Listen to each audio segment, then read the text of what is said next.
Hi dear students, welcome to my English class.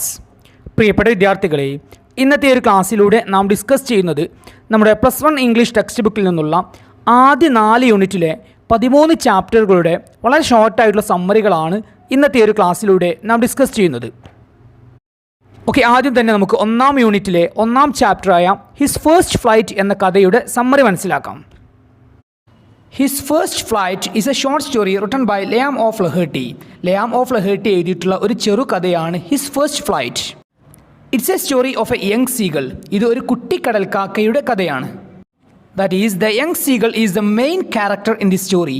ഈ ഒരു കഥയിലെ പ്രധാനപ്പെട്ട കഥാപാത്രം ഒരു യങ് സീഗൾ, ഒരു കുട്ടിക്കടൽക്കാക്കയാണ്. When the story begins, the young seagull was alone on a ledge. ഈ ഒരു കഥ ആരംഭിക്കുന്ന സമയത്ത് തന്നെ ഒരു കുട്ടിക്കടൽക്കാക്ക ഒരു പാറയുടെ മുകളിൽ ഒറ്റയ്ക്ക് നിൽക്കുകയായിരുന്നു.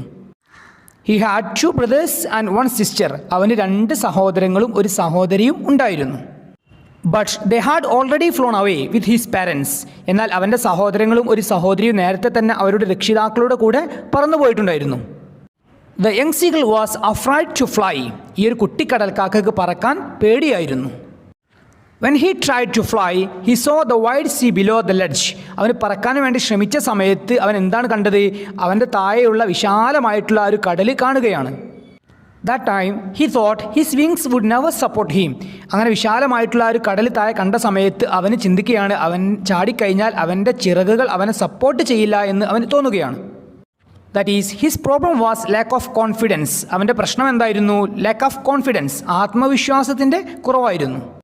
His problem was fear. അവൻ്റെ പ്രശ്നം എന്തായിരുന്നു? പേടിയായിരുന്നു. fear to fly, പറക്കാൻ പേടിയായിരുന്നു. Actually, his parents had tried to make him fly. അവൻ്റെ രക്ഷിതാക്കൾ നേരത്തെ തന്നെ അവനെ പറപ്പിക്കാൻ വേണ്ടി അവർ ശ്രമിച്ചിട്ടുണ്ടായിരുന്നു. അവനെ പറപ്പിക്കുന്നതിന് വേണ്ടി അവൻ്റെ രക്ഷിതാക്കൾ എന്തൊക്കെ ചെയ്തിട്ടുണ്ടായിരുന്നു? They had called him. അവർ അവനെ വിളിച്ചിട്ടുണ്ടായിരുന്നു. സ്കോൾഡഡ് ഹിം, അവനോട് ദേഷ്യപ്പെട്ടിട്ടുണ്ടായിരുന്നു. And even threatened him that let him starve unless he fly. ഭീഷണിപ്പെടുത്തുക പോലും ചെയ്തിട്ടുണ്ടായിരുന്നു. അവൻ പറഞ്ഞിട്ടില്ല എങ്കിൽ അവനെ പട്ടിണിക്കിടും എന്ന് പറഞ്ഞ് ഭീഷണിപ്പെടുത്തുക പോലും ചെയ്തിട്ടുണ്ടായിരുന്നു അവൻ്റെ രക്ഷിതാക്കൾ. But he could not fly. പക്ഷെ അവന് പറക്കാൻ സാധിച്ചില്ല. കാരണം എന്താണ്? He was afraid to fly. അവന് പറക്കാൻ പേടിയായിരുന്നു. Then standing on the ledge, he watched the activities of his parents. അങ്ങനെ ആ ഒരു പാറയുടെ മുകളിൽ നിന്നുകൊണ്ട് അവൻ്റെ രക്ഷിതാക്കളെ നോക്കുകയാണ്. അവൻ്റെ രക്ഷിതാക്കൾ എന്താണ് ചെയ്യുന്നത് എന്ന് അവൻ നോക്കുകയാണ്. അങ്ങനെ ഇവൻ്റെ രക്ഷിതാക്കളെ നോക്കിയ സമയത്ത് അവരെന്ത് ചെയ്യുകയാണ്? They were teaching his siblings the art of flight. ഇവൻ്റെ രക്ഷിതാക്കൾ ഇവൻ്റെ സിബ്ലിങ്സ്, ഇവൻ്റെ കൂടപ്പിറപ്പുകളായിട്ടുള്ള 2 സഹോദരങ്ങളെയും ഒരു സഹോദരിയെയും പറക്കൽ എന്ന കല, ആർട്ട് ഓഫ് ഫ്ലൈറ്റ്, പറക്കൽ എന്ന കലയെ പഠിപ്പിച്ചു കൊടുക്കുകയായിരുന്നു. Then the young seagull felt hungry. ഇങ്ങനെ ഈ ഒരു കുട്ടിക്കടൽക്കാക്കക്ക് വിശപ്പ് തോന്നുകയാണ്. Because he hadn't eaten anything since last night. ഇവന് വിശപ്പ് തോന്നാൻ കാരണം എന്താണ്? കഴിഞ്ഞ ദിവസം മുതൽ ഇവൻ ഒന്നും ഭക്ഷിച്ചിട്ടുണ്ടായിരുന്നില്ല. Then he searched for food. അങ്ങനെ വിശപ്പുണ്ടായതുകൊണ്ട് തന്നെ ഇവൻ ഭക്ഷണത്തിന് വേണ്ടി തിരയുകയാണ്. അങ്ങനെ ഭക്ഷണത്തിന് വേണ്ടി തിരയുന്ന സമയത്ത് അവൻ എന്താണ് കിട്ടുന്നത്? He got a dried piece of mackerel's tail and a dried piece of eggshell from his nest. അങ്ങനെ ഇവൻ ഭക്ഷണത്തിന് വേണ്ടി തിരഞ്ഞ സമയത്ത് അയലയുടെ ഉണങ്ങിയ ഒരു വാലിൻ്റെ കഷ്ണവും അതുപോലെ തന്നെ ഉണങ്ങിയ മുട്ടത്തോടിൻ്റെ കഷ്ണവും ലഭിക്കുകയാണ്. ഒരു മുട്ടത്തോടിൻ്റെ കഷ്ണം എവിടെ നിന്നാണ് അവന് ലഭിക്കുന്നത്? എഗ്ഷെൽ ഫ്രം ഹിസ് നെസ്റ്റ്. അവൻ്റെ കൂട്ടിൽ നിന്ന് തന്നെയാണ് ആ ഒരു മുട്ടത്തോടുകൾ അവന് കിട്ടുന്നത്. Then he eight both. അങ്ങനെ ആ 2 ഭക്ഷണവും അവൻ ഭക്ഷിക്കുകയാണ്. അതായത് അയലയുടെ ഉണങ്ങിയ വാലിൻ്റെ കഷ്ണവും അതുപോലെ തന്നെ അവൻ്റെ കൂട്ടിൽ നിന്ന് കിട്ടിയ മുട്ടത്തോടുകളും അവൻ ഭക്ഷിക്കുകയാണ്. And eating the eggshell from his nest was like eating part of him. അവൻ്റെ കൂട്ടിൽ നിന്ന് തന്നെ കിട്ടിയിട്ടുള്ള ആ ഒരു മുട്ടത്തോടുകൾ കഴിക്കുന്നത് അവൻ്റെ തന്നെ സ്വയം ഭാഗം ഭക്ഷിക്കുന്നത് പോലെയായിരുന്നു. കാരണം എന്താണ്? Because once the eggshell was part of him. ആ ഒരു മുട്ടത്തോടുകൾ ഒരിക്കൽ അവൻ്റെ തന്നെ സ്വയം ഭാഗമായിരുന്നു. Actually he had dream to fly. യഥാർത്ഥത്തിൽ അവന് പറക്കാൻ ആഗ്രഹമുണ്ടായിരുന്നു. But he had no confidence. പക്ഷേ അവൻ എന്തില്ലായിരുന്നു? ആത്മവിശ്വാസം ഇല്ലായിരുന്നു. He was afraid to fly. അവന് പറക്കാൻ പേടിയായിരുന്നു. Then he tried to take the notice of his parents. അങ്ങനെ അവൻ്റെ രക്ഷിതാക്കളുടെ ശ്രദ്ധ ഇങ്ങോട്ട് ലഭിക്കുന്നതിന് വേണ്ടി അവൻ ശ്രമിക്കുകയാണ്.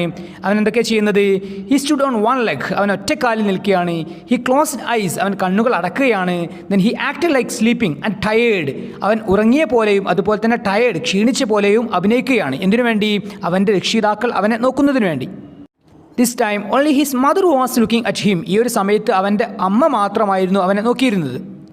Then his mother understood the pathetic condition of the young seagull. അങ്ങനെ ഈ ഒരു കുട്ടിക്കടൽക്കാക്കയുടെ അമ്മ അവൻ്റെ പരിതാപകരമായിട്ടുള്ള ആ ഒരു പറക്കാൻ കഴിയാത്തതും വിശപ്പുമായിട്ടുള്ള ആ ഒരു അവസ്ഥ മനസ്സിലാക്കുകയാണ്. Then she understood that unless she interfered, he would not able to fly. അങ്ങനെ അമ്മ പക്ഷിക്ക് മനസ്സിലാകുകയാണ് ആ ഒരു കുട്ടിക്കടൽക്കാക്കയുടെ പ്രശ്നത്തിൽ അമ്മ പക്ഷി ഇടപെട്ടിട്ടില്ല എങ്കിൽ അവന് പറക്കാൻ, അതായത് കുട്ടിക്കടൽക്കാക്കയ്ക്ക് പറക്കാൻ സാധിക്കില്ല എന്ന് അമ്മ പക്ഷിക്ക് മനസ്സിലാവുകയാണ്. Then the mother seagull decided to play a trick to make him fly. അങ്ങനെ അമ്മ പക്ഷി ആ ഒരു കുട്ടിക്കടൽക്കാക്കയെ പറപ്പിക്കുന്നതിന് വേണ്ടിയിട്ട് ഒരു ട്രിക്ക്, ഒരു സൂത്രം കളിക്കാൻ വേണ്ടി അമ്മ പക്ഷി തീരുമാനിക്കുകയാണ്. ഒരു സൂത്രം ചെയ്യാൻ വേണ്ടി അമ്മ പക്ഷി തീരുമാനിക്കുകയാണ്. എന്ത് സൂത്രമാണ് ആ ഒരു അമ്മ പക്ഷി കുട്ടിക്കടൽക്കാക്കയെ പറപ്പിക്കുന്നതിന് വേണ്ടി ചെയ്യുന്നത്? She took a piece of fish and flew towards him. അമ്മ പക്ഷി എന്ത് ചെയ്യാണ്? ഒരു മത്സ്യത്തിൻ്റെ കഷ്ണം എടുക്കുകയും അതുമായിട്ട് അവൻ്റെ അടുത്തേക്ക് പറക്കുകയും ചെയ്യുകയാണ്. We know the young seagull was on the ledge. നമുക്കറിയാം ഈ ഒരു സമയത്തെല്ലാം ഈ ഒരു കുട്ടിക്കടൽക്കാക്ക എവിടെയാണ്? ആ ഒരു പാറയുടെ മുകളിൽ ഒറ്റക്ക് നിൽക്കുകയാണ്. അങ്ങനെ ഈ ഒരു അമ്മ പക്ഷി ഒരു മത്സ്യത്തിൻ്റെ കഷ്ണവുമായിട്ട് അവൻ്റെ അടുത്തേക്ക് പറക്കുന്നു വരുന്ന സമയത്ത് what was the feeling of the young seagull? Young സീഗളിൻ്റെ ഫീലിംഗ് എന്തായിരുന്നു? The young seagull was very happy to see it. ഈ ഒരു കാര്യം കണ്ട സമയത്ത് യങ് സീഗളിന് വളരെയധികം സന്തോഷം തോന്നുകയാണ്. But when the mother bird reached just in front of him, she stopped in front of him. അങ്ങനെ ആ ഒരു മത്സ്യത്തിൻ്റെ കഷ്ണവുമായിട്ട് പറന്നു വരുന്ന അമ്മ എന്ത് ചെയ്യാണ്? അവൻ്റെ തൊട്ടടുത്തെത്തിയ സമയത്ത് അവൻ്റെ തൊട്ടു മുമ്പിൽ നിൽക്കുകയാണ്. And we know actually the young seagull was very hungry. നമുക്കറിയാം ആ ഒരു കുട്ടിക്കടൽക്കാക്കയെ സംബന്ധിച്ചിടത്തോളം വെരി ഹംഗ്രി, വളരെയധികം വിശപ്പായിരുന്നു, അങ്ങേയറ്റത്തെ വിശപ്പായിരുന്നു. And then madden by hunger he died for the fish. അങ്ങനെ ആ ഒരു മത്സ്യം കണ്ട സമയത്ത് ഭ്രാന്തായൊരു അവസ്ഥയിൽ, അതായത് വിശപ്പിനാൽ ഭ്രാന്തായൊരു അവസ്ഥയിൽ അവൻ എന്ത് ചെയ്യാണ്? കുട്ടിക്കടൽക്കാക്ക എന്ത് ചെയ്യാണ്? He died for the fish. ആ ഒരു മത്സ്യം അമ്മയുടെ അടുത്തുള്ള ആ ഒരു മത്സ്യത്തിൻ്റെ കഷ്ണം കിട്ടാൻ വേണ്ടി അമ്മയുടെ അടുത്തേക്ക് ആ ഒരു എയറിലേക്ക് ചാടുകയാണ്. He jumped to get the fish and fell down walls. അങ്ങനെ ആ ഒരു മത്സ്യത്തിൻ്റെ അമ്മയുടെ അടുത്തുള്ള ഒരു മത്സ്യത്തിൻ്റെ കഷ്ണം കിട്ടുന്നതിന് വേണ്ടി അവൻ ചാടുകയാണ്. അങ്ങനെ താഴോട്ട് വീഴുകയാണ്. Then he try to flap his wings. അങ്ങനെ ആ ഒരു താഴോട്ട് വീഴുന്ന സമയത്ത്, കടലിലേക്ക് വീഴുന്ന സമയത്ത് അവൻ എന്ത് ചെയ്യാണ്? അവൻ്റെ ചിറകുകൾ അടിക്കാൻ വേണ്ടി അവൻ ശ്രമിക്കുകയാണ്. And he could able to flap his wings and he could able to fly. അങ്ങനെ അവൻ്റെ ചിറകുകൾ അടിക്കാൻ അവന് സാധിക്കുകയും അവന് പറക്കാൻ സാധിക്കുകയുമാണ്. That is he started to fly. അവൻ പറക്കാൻ തുടങ്ങി. He learn to fly. അതുപോലെ തന്നെ അവൻ പറക്കാൻ പഠിക്കുകയും ചെയ്തു. This time his parents and his siblings were very happy. അങ്ങനെ ഒരു കുട്ടിക്കടൽക്കാക്ക പറക്കുന്നത് കണ്ട സമയത്ത് അവൻ്റെ രക്ഷിതാക്കളും അവൻ്റെ കൂടപ്പിറപ്പുകളായിട്ടുള്ള 2 സഹോദരങ്ങളും ഒരു സഹോദരിയും വളരെയധികം സന്തോഷിക്കുകയാണ്. Okay dear students, this is the story of the young seagulls first flight. ഇതാണ് ആ ഒരു കുട്ടിക്കടൽക്കാക്കയുടെ ആദ്യത്തെ പറക്കലിൻ്റെ കഥ. In this story, the writer shows the role of parents in helping their children. His first flight എന്ന ഈ ഒരു കഥയിലൂടെ കഥാകൃത്ത് നമുക്ക് കാണിച്ചു തരുന്നത് കുട്ടികളെ സഹായിക്കുന്നതിലെ രക്ഷിതാക്കളുടെ പങ്കിനെയാണ് കഥാകൃത്ത് ഈ ഒരു കഥയിലൂടെ നമുക്ക് കാണിച്ചു തരുന്നത്. അതായത് the young seagull succeeds with the help of his mother. ഈ ഒരു കുട്ടിക്കടൽക്കാക്ക വിജയിക്കുന്നത് അവൻ്റെ അമ്മയുടെ സഹായത്തോടു കൂടെയാണ്. ഓക്കെ, ഈ ഒരു ചാപ്റ്ററുമായി ബന്ധപ്പെട്ട് ചോദ്യങ്ങൾ ഏറെ ചോദിക്കാൻ സാധ്യതയുള്ളത് role of parents in helping their children എന്ന വിഷയത്തെക്കുറിച്ചായിരിക്കും. അതായത് രക്ഷിതാക്കളുടെ പങ്ക്, അതായത് കുട്ടികളെ സഹായിക്കുന്നതിൽ രക്ഷിതാക്കളുടെ പങ്കിനെ കുറിച്ചായിരിക്കും ഒരു പക്ഷേ കൂടുതൽ ചോദ്യങ്ങൾ ചോദിക്കാൻ സാധ്യതയുള്ളത്. Then what is the theme of this story? His first flight എന്ന ഈ ഒരു കഥയുടെ തീം, ആശയം എന്താണ്? ആശയമായിട്ട് നമുക്ക് പറയാം കോൺഫിഡൻസ്, കറേജ്. കോൺഫിഡൻസ് മീൻസ് ആത്മവിശ്വാസം, കറേജ് മീൻസ് ധൈര്യം. ഓക്കെ പ്രിയപ്പെട്ട വിദ്യാർത്ഥികളെ, ഇനി നമുക്ക് 1ാം യൂണിറ്റിലെ 2ാം ചാപ്റ്ററായ ഐ വിൽ ഫ്ലൈ എന്ന ചാപ്റ്ററിൻ്റെ സമ്മറിയിലേക്ക് പ്രവേശിക്കാം. ഐ വിൽ ഫ്ലൈ, ഞാൻ പറക്കും. I will fly is a speech by doctor APJ Abdul Kalam. I will fly എന്നത് ഡോക്ടർ APJ അബ്ദുൽ കലാമിൻ്റെ ഒരു പ്രസംഗമാണ്. Doctor APJ Abdul Kalam was a former president of India and he was a famous scientist. Doctor APJ Abdul Kalam ഇന്ത്യയുടെ president ആയിരുന്നു, അതുപോലെ തന്നെ അദ്ദേഹം അറിയപ്പെടുന്ന ഒരു ശാസ്ത്രജ്ഞനുമായിരുന്നു. Then in the beginning of this speech, Dr. APJ Abdul Kalam says, ignited mind of the youth is the most powerful resource on the earth. I will fly എന്ന ഈ ഒരു സ്പീച്ചിൻ്റെ തുടക്കത്തിൽ തന്നെ ഡോക്ടർ APJ അബ്ദുൽ കലാം നമ്മോട് പറയുന്നത് Ignited mind of the youth, യുവാക്കളുടെ ജ്വലിക്കുന്ന മനസ്സാണ്, is the most powerful resource on the earth, ഭൂമിയിലെ ഏറ്റവും ശക്തമായിട്ടുള്ള വിഭവം എന്ന് ഡോക്ടർ APJ അബ്ദുൽ കലാം ഈ ഒരു സ്പീച്ചിൻ്റെ തുടക്കത്തിൽ തന്നെ നമ്മോട് പറയുന്നുണ്ട്. Then in this speech, Dr. Kalam shares his experience. അങ്ങനെ ഈ ഒരു പ്രസംഗത്തിലൂടെ അദ്ദേഹത്തിൻ്റെ ഒരു അനുഭവം നമ്മോട് പങ്കുവെക്കുകയാണ്. അദ്ദേഹം ഈ ഒരു പ്രസംഗത്തിലൂടെ നമ്മോട് പങ്കുവെക്കുന്ന ആ ഒരു അനുഭവം, അദ്ദേഹത്തിനുണ്ടായ ആ ഒരു അനുഭവം എന്താണ് എന്നുള്ളത് നമുക്ക് നോക്കാം. He went to a village to inaugurate a program. ഒരു പ്രോഗ്രാം ഉദ്ഘാടനം ചെയ്യാൻ വേണ്ടി അദ്ദേഹം ഒരു ഗ്രാമത്തിലേക്ക് പോയി. The name of the program was Shastrayaan. അദ്ദേഹം ഉദ്ഘാടനം ചെയ്ത ആ ഒരു പ്രോഗ്രാമിൻ്റെ പേരെന്തായിരുന്നു? ശാസ്ത്രയാൻ എന്നായിരുന്നു. And there were 5,000 students and their family members as audience. അങ്ങനെ അദ്ദേഹം പങ്കെടുത്ത ശാസ്ത്രയാൻ എന്ന ഒരു പ്രോഗ്രാമിൽ ഏകദേശം 5,000-ഓളം വിദ്യാർത്ഥികളും അവരുടെ കുടുംബാംഗങ്ങളും അവിടെ ഓഡിയൻസ് ആയിട്ട് ഉണ്ടായിരുന്നു. His speech was on the topic science empowers the nation. അങ്ങനെ ആ ഒരു പ്രോഗ്രാമിലെ ഉദ്ഘാടനത്തിന് ശേഷമുള്ള അദ്ദേഹത്തിൻ്റെ ഡോക്ടർ APJ അബ്ദുൽ കലാമിൻ്റെ പ്രസംഗത്തിൻ്റെ ടോപ്പിക് എന്തായിരുന്നു? Science empowers the nation. ശാസ്ത്രം ഒരു രാഷ്ട്രത്തെ ശാക്തീകരിക്കുന്നു എന്നതായിരുന്നു ഡോക്ടർ APJ അബ്ദുൽ കലാമിൻ്റെ ആ ഒരു പ്രോഗ്രാമിലെ പ്രസംഗത്തിൻ്റെ topic. Then after his inaugural address, many students raised their hands to ask questions. അങ്ങനെ അദ്ദേഹത്തിൻ്റെ ഉദ്ഘാടന പ്രസംഗത്തിന് ശേഷം നമുക്കറിയാം ധാരാളം ഓഡിയൻസ് അവിടെ ഉണ്ടായിരുന്നു. അതിൽപ്പെട്ട ധാരാളം വിദ്യാർത്ഥികൾ ഡോക്ടർ APJ അബ്ദുൽ കലാമിനോട് ചോദ്യം ചോദിക്കുന്നതിന് വേണ്ടിയിട്ട് അവരുടെ കൈകൾ ഉയർത്തുകയാണ്. Then due to the limited availability of time, he selected 12 students to ask questions. അങ്ങനെ ചോദ്യങ്ങൾ ചോദിക്കുന്നതിന് വേണ്ടിയിട്ട് ഡോക്ടർ APJ അബ്ദുൽ കലാമിനോട് ചോദ്യങ്ങൾ ചോദിക്കുന്നതിന് വേണ്ടിയിട്ട് ധാരാളം വിദ്യാർത്ഥികൾ കൈകൾ ഉയർത്തിയ സമയത്തിൻ്റെ കുറവ് ഉള്ളത് കൊണ്ട് തന്നെ അദ്ദേഹം അതിൽ വെച്ച് 12 കുട്ടികൾ അദ്ദേഹം സെലക്ട് ചെയ്യുകയാണ്. എന്തിനു വേണ്ടി? അദ്ദേഹത്തോട് ചോദ്യം ചോദിക്കാൻ. Then A village boy asked him A question. അങ്ങനെ ഒരു 12 കുട്ടികൾ ചോദ്യങ്ങൾ ചോദിച്ചതിൽ വെച്ചിട്ട് ഒരു ആൺകുട്ടിയും അദ്ദേഹത്തോട് ഒരു ചോദ്യം ചോദിക്കുകയാണ്. It was an important question. അത് വളരെ പ്രധാനപ്പെട്ട ഒരു ചോദ്യമായിരുന്നു. അതായത് ഡോക്ടർ APJ അബ്ദുൽ കലാമിനോട് ഒരു ആൺകുട്ടി ചോദിച്ച ആ ഒരു ചോദ്യം വളരെ പ്രധാനപ്പെട്ട ഒരു ചോദ്യമായിരുന്നു. Then here in this speech, Dr. APJ Abdul Kalam shares that question of the boy and his answer to that question. Okay, ഈ ഒരു പ്രസംഗത്തിലൂടെ ഡോക്ടർ APJ അബ്ദുൽ കലാം നമ്മോട് ഷെയർ ചെയ്യുന്നത് ആ ഒരു പ്രോഗ്രാമിൽ വെച്ചിട്ട് ആ ഒരു ആൺകുട്ടി ചോദിച്ചിട്ടുള്ള ആ ഒരു ചോദ്യവും അതിന് അദ്ദേഹം നൽകിയ മറുപടിയുമാണ് ഈ ഒരു പ്രസംഗത്തിലൂടെ ഡോക്ടർ APJ അബ്ദുൽ കലാം നമ്മോട് ഷെയർ ചെയ്യുന്നത്. The problem of the boy was fear and lack of confidence. Doctor APJ Abdul കലാമിനോട് ചോദ്യം ചോദിച്ചിട്ടുള്ള ആ ഒരു കുട്ടിയുടെ പ്രശ്നം എന്തായിരുന്നു? ഫിയർ, പേടിയായിരുന്നു. ആൻഡ് ലാക്ക് ഓഫ് കോൺഫിഡൻസ്, ആത്മവിശ്വാസത്തിൻ്റെ കുറവുമായിരുന്നു. And his dream was to become a marine engineer. ആ ഒരു ആൺകുട്ടിയുടെ ആഗ്രഹം എന്തായിരുന്നു? ഒരു മറൈൻ എഞ്ചിനീയർ ആകാനായിരുന്നു. He like to travel in ship. കപ്പലുകളിൽ യാത്ര ചെയ്യാനും അവൻ ഇഷ്ടമായിരുന്നു. And he wanted to become the captain of the ship. അങ്ങനെ ആ ഒരു കുട്ടിയുടെ മറ്റൊരു ആഗ്രഹമാണ് എന്ത്? ഷിപ്പിലെ ക്യാപ്റ്റൻ ആവുക എന്നുള്ളതും അവൻ്റെ ആഗ്രഹമായിരുന്നു. But he was not sure that could he achieve his dreams. ഇങ്ങനെയുള്ള വലിയ സ്വപ്നങ്ങൾ ഉണ്ട് എങ്കിലും ആ ഒരു സ്വപ്നങ്ങളെല്ലാം അവന് അച്ചീവ് ചെയ്യാൻ സാധിക്കുമോ എന്നുള്ള കാര്യത്തിൽ അവന് സംശയമായിരുന്നു.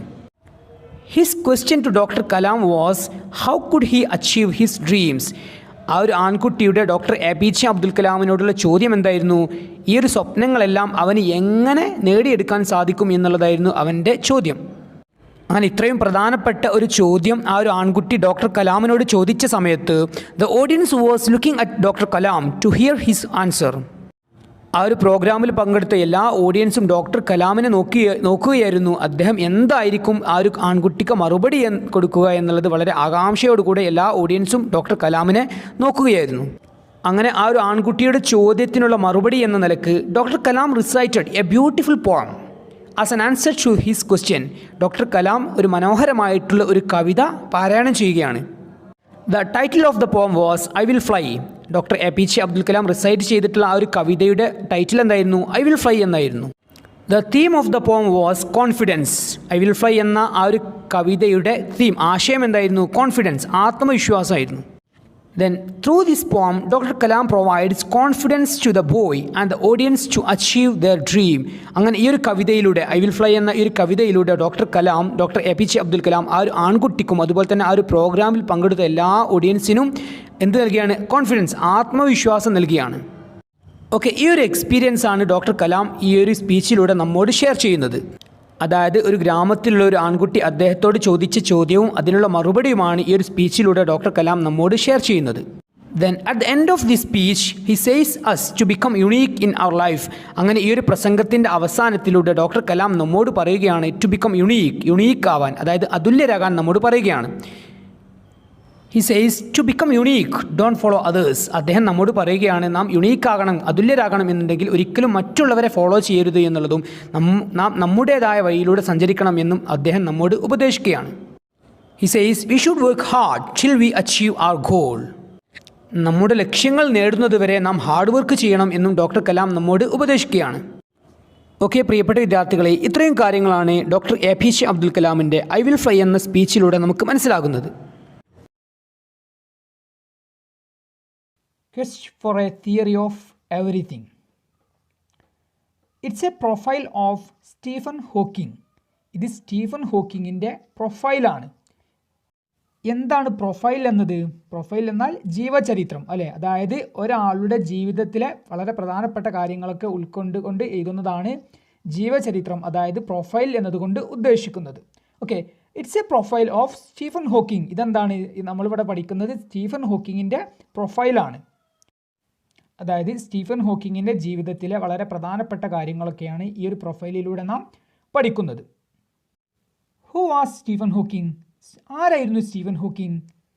He was a world famous scientist. ലോക പ്രശസ്തനായിരിക്കുന്ന ഒരു ശാസ്ത്രജ്ഞനായിരുന്നു ആര്? Stephen Hawking.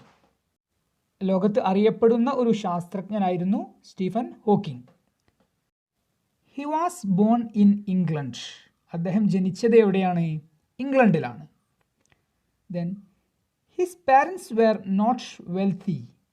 അദ്ദേഹത്തിൻ്റെ കുടുംബം, അതായത് അദ്ദേഹത്തിൻ്റെ രക്ഷിതാക്കൾ വലിയ സമ്പന്നരൊന്നും ആയിരുന്നില്ല. വെൽത്തി എന്നതുകൊണ്ട് ഉദ്ദേശിക്കുന്നത് സമ്പന്നർ. അപ്പോൾ അദ്ദേഹത്തിൻ്റെ കുടുംബം അത്ര സമ്പന്നരൊന്നും ആയിരുന്നില്ല, അത്ര റിച്ചൊന്നും ആയിരുന്നില്ല. But they believed in the value of education. അവർ സമ്പന്നരല്ലായിരുന്നു എങ്കിലും വിദ്യാഭ്യാസത്തിൻ്റെ മൂല്യത്തിൽ അവർ വിശ്വസിച്ചിരുന്നു. അതായത് അവർക്ക് വിദ്യാഭ്യാസത്തിൻ്റെ മൂല്യം അവർക്ക് അറിയാമായിരുന്നു. അപ്പോൾ സ്റ്റീഫൻ ഹോക്കിങ്ങിൻ്റെ രക്ഷിതാക്കൾ അത്ര സമ്പന്നരല്ലായിരുന്നു എങ്കിലും അവർക്ക് വിദ്യാഭ്യാസത്തിൻ്റെ മൂല്യം നന്നായിട്ട് അറിയാമായിരുന്നു. They decided to send him to a good school. അതുകൊണ്ട് തന്നെ സ്റ്റീഫൻ ഹോക്കിങ്ങിനെ, കുട്ടിയായിരിക്കുന്ന സ്റ്റീഫൻ ഹോക്കിങ്ങിനെ അവർ നല്ലൊരു സ്കൂളിലേക്ക് അയക്കാനാണ് തീരുമാനിച്ചിരുന്നത്. The name of the school is west minister. ആ സ്കൂളിലെ പേരെന്താണ്? വെസ്റ്റ് മിനിസ്റ്റർ എന്നാണ്. വെസ്റ്റ് മിനിസ്റ്റർ എന്നത് it's A famous school in London. ലണ്ടനിലെ വളരെ പ്രശസ്തമായ അറിയപ്പെടുന്ന ഒരു സ്കൂളാണ് വെസ്റ്റ് മിനിസ്റ്റർ എന്നത്. ഓക്കെ, ആ ഒരു സ്കൂളിലേക്ക് അയക്കാനാണ് സ്റ്റീഫൻ ഹോക്കിങ്ങിൻ്റെ പാരൻസ് അവനെ ആ ഒരു സ്കൂളിലേക്ക് അയക്കാനാണ് തീരുമാനിക്കുന്നത്. Okay, it's A famous school in London. ലണ്ടനിലെ വളരെ പ്രശസ്തമായിട്ടുള്ള ഒരു സ്കൂളാണ് വെസ്റ്റ് മിനിസ്റ്റർ എന്നത്. But he couldn't write the entrance exam to that school. പക്ഷേ ആ ഒരു സ്കൂളിലേക്ക് പ്രവേശനത്തിനുള്ള എൻട്രൻസ് എക്സാം എഴുതാൻ അവന് സ്റ്റീഫൻ ഹോക്കിങ്ങിന് സാധിച്ചില്ല. കാരണം എന്താണ്? ഹി വാസ് ഇൽ at the time of that exam. ആ ഒരു എക്സാമിൻ്റെ, ആ ഒരു പരീക്ഷയുടെ സമയത്ത് അവന് ഇല്ലെന്ന അസുഖം. അപ്പോൾ അവന് അസുഖമായതുകൊണ്ട് തന്നെ വെസ്റ്റ് മിനിസ്റ്റർ എന്ന ഫേമസ് ആയിട്ടുള്ള സ്കൂളിലേക്കുള്ള എൻട്രൻസ് എക്സാം എഴുതാൻ അവന് സാധിച്ചില്ല. So he attended in another school. അതുകൊണ്ട് തന്നെ മറ്റൊരു സ്കൂളിലാണ് അവന് അഡ്മിഷൻ ലഭിച്ചിട്ടുള്ളത്. His dream was to become a scientist. കുട്ടിയായിരിക്കുന്ന സമയത്ത് തന്നെ അവൻ്റെ ആഗ്രഹം എന്തായിരുന്നു? ഒരു ശാസ്ത്രജ്ഞനാവാനായിരുന്നു അവൻ്റെ ആഗ്രഹം. He was interested in maths and physics. കുട്ടിയായിരിക്കുന്ന സമയത്ത് തന്നെ മാത്സിലും അതുപോലെ തന്നെ ഫിസിക്സിലും വളരെയധികം താല്പര്യം ഉണ്ടായിരുന്നു അവന് പഠിക്കാൻ. Then he studied well. അവൻ നന്നായിട്ട് പഠിച്ചു. Then he completed his graduation from Oxford university. അങ്ങനെ അദ്ദേഹം പഠിച്ച് അദ്ദേഹത്തിൻ്റെ ഗ്രാജുവേഷൻ, അതായത് ബിരുദം, ഡിഗ്രി പൂർത്തിയാക്കിയത് എവിടെ വെച്ചാണ്? ഓക്സ്ഫോർഡിൽ വെച്ചാണ്. ഓക്കെ, ലോക പ്രശസ്തമായിട്ടുള്ള ഒരു യൂണിവേഴ്സിറ്റിയാണ് ഓക്സ്ഫോർഡ് എന്നത്. ഓക്കെ, അപ്പോൾ അദ്ദേഹത്തിൻ്റെ ഗ്രാജുവേഷൻ, ബിരുദം പൂർത്തിയാക്കിയത് എവിടെ വെച്ചാണ്? ഓക്സ്ഫോർഡ് യൂണിവേഴ്സിറ്റിയിൽ വെച്ചാണ്. And he completed his PhD from Cambridge university. അങ്ങനെ അദ്ദേഹത്തിൻ്റെ PhD, അതായത് ഡോക്ടറേറ്റ് കംപ്ലീറ്റ് ആക്കിയത് എവിടെ വെച്ചിട്ടാണ്? കാംബ്രിഡ്ജ് യൂണിവേഴ്സിറ്റിയിൽ വെച്ചാണ്. അപ്പോൾ കാംബ്രിഡ്ജ് യൂണിവേഴ്സിറ്റി എന്നതും ലോകപ്രശസ്തമായിട്ടുള്ള ഒരു യൂണിവേഴ്സിറ്റിയാണ്. അങ്ങനെ അതായത് അദ്ദേഹം ഓക്സ്ഫോർഡ് യൂണിവേഴ്സിറ്റിയിലും പഠിച്ചു, അതുപോലെ തന്നെ കാംബ്രിഡ്ജ് യൂണിവേഴ്സിറ്റിയിലും അദ്ദേഹം പഠിച്ചു. ഓക്സ്ഫോർഡ് യൂണിവേഴ്സിറ്റിയിൽ വെച്ച് അദ്ദേഹം ബിരുദം പൂർത്തിയാക്കി, അതുപോലെ തന്നെ കാംബ്രിഡ്ജ് യൂണിവേഴ്സിറ്റിയിൽ വെച്ച് അദ്ദേഹത്തിൻ്റെ ഡോക്ടറേറ്റും പൂർത്തിയാക്കി. He faced many problems at the time of his study.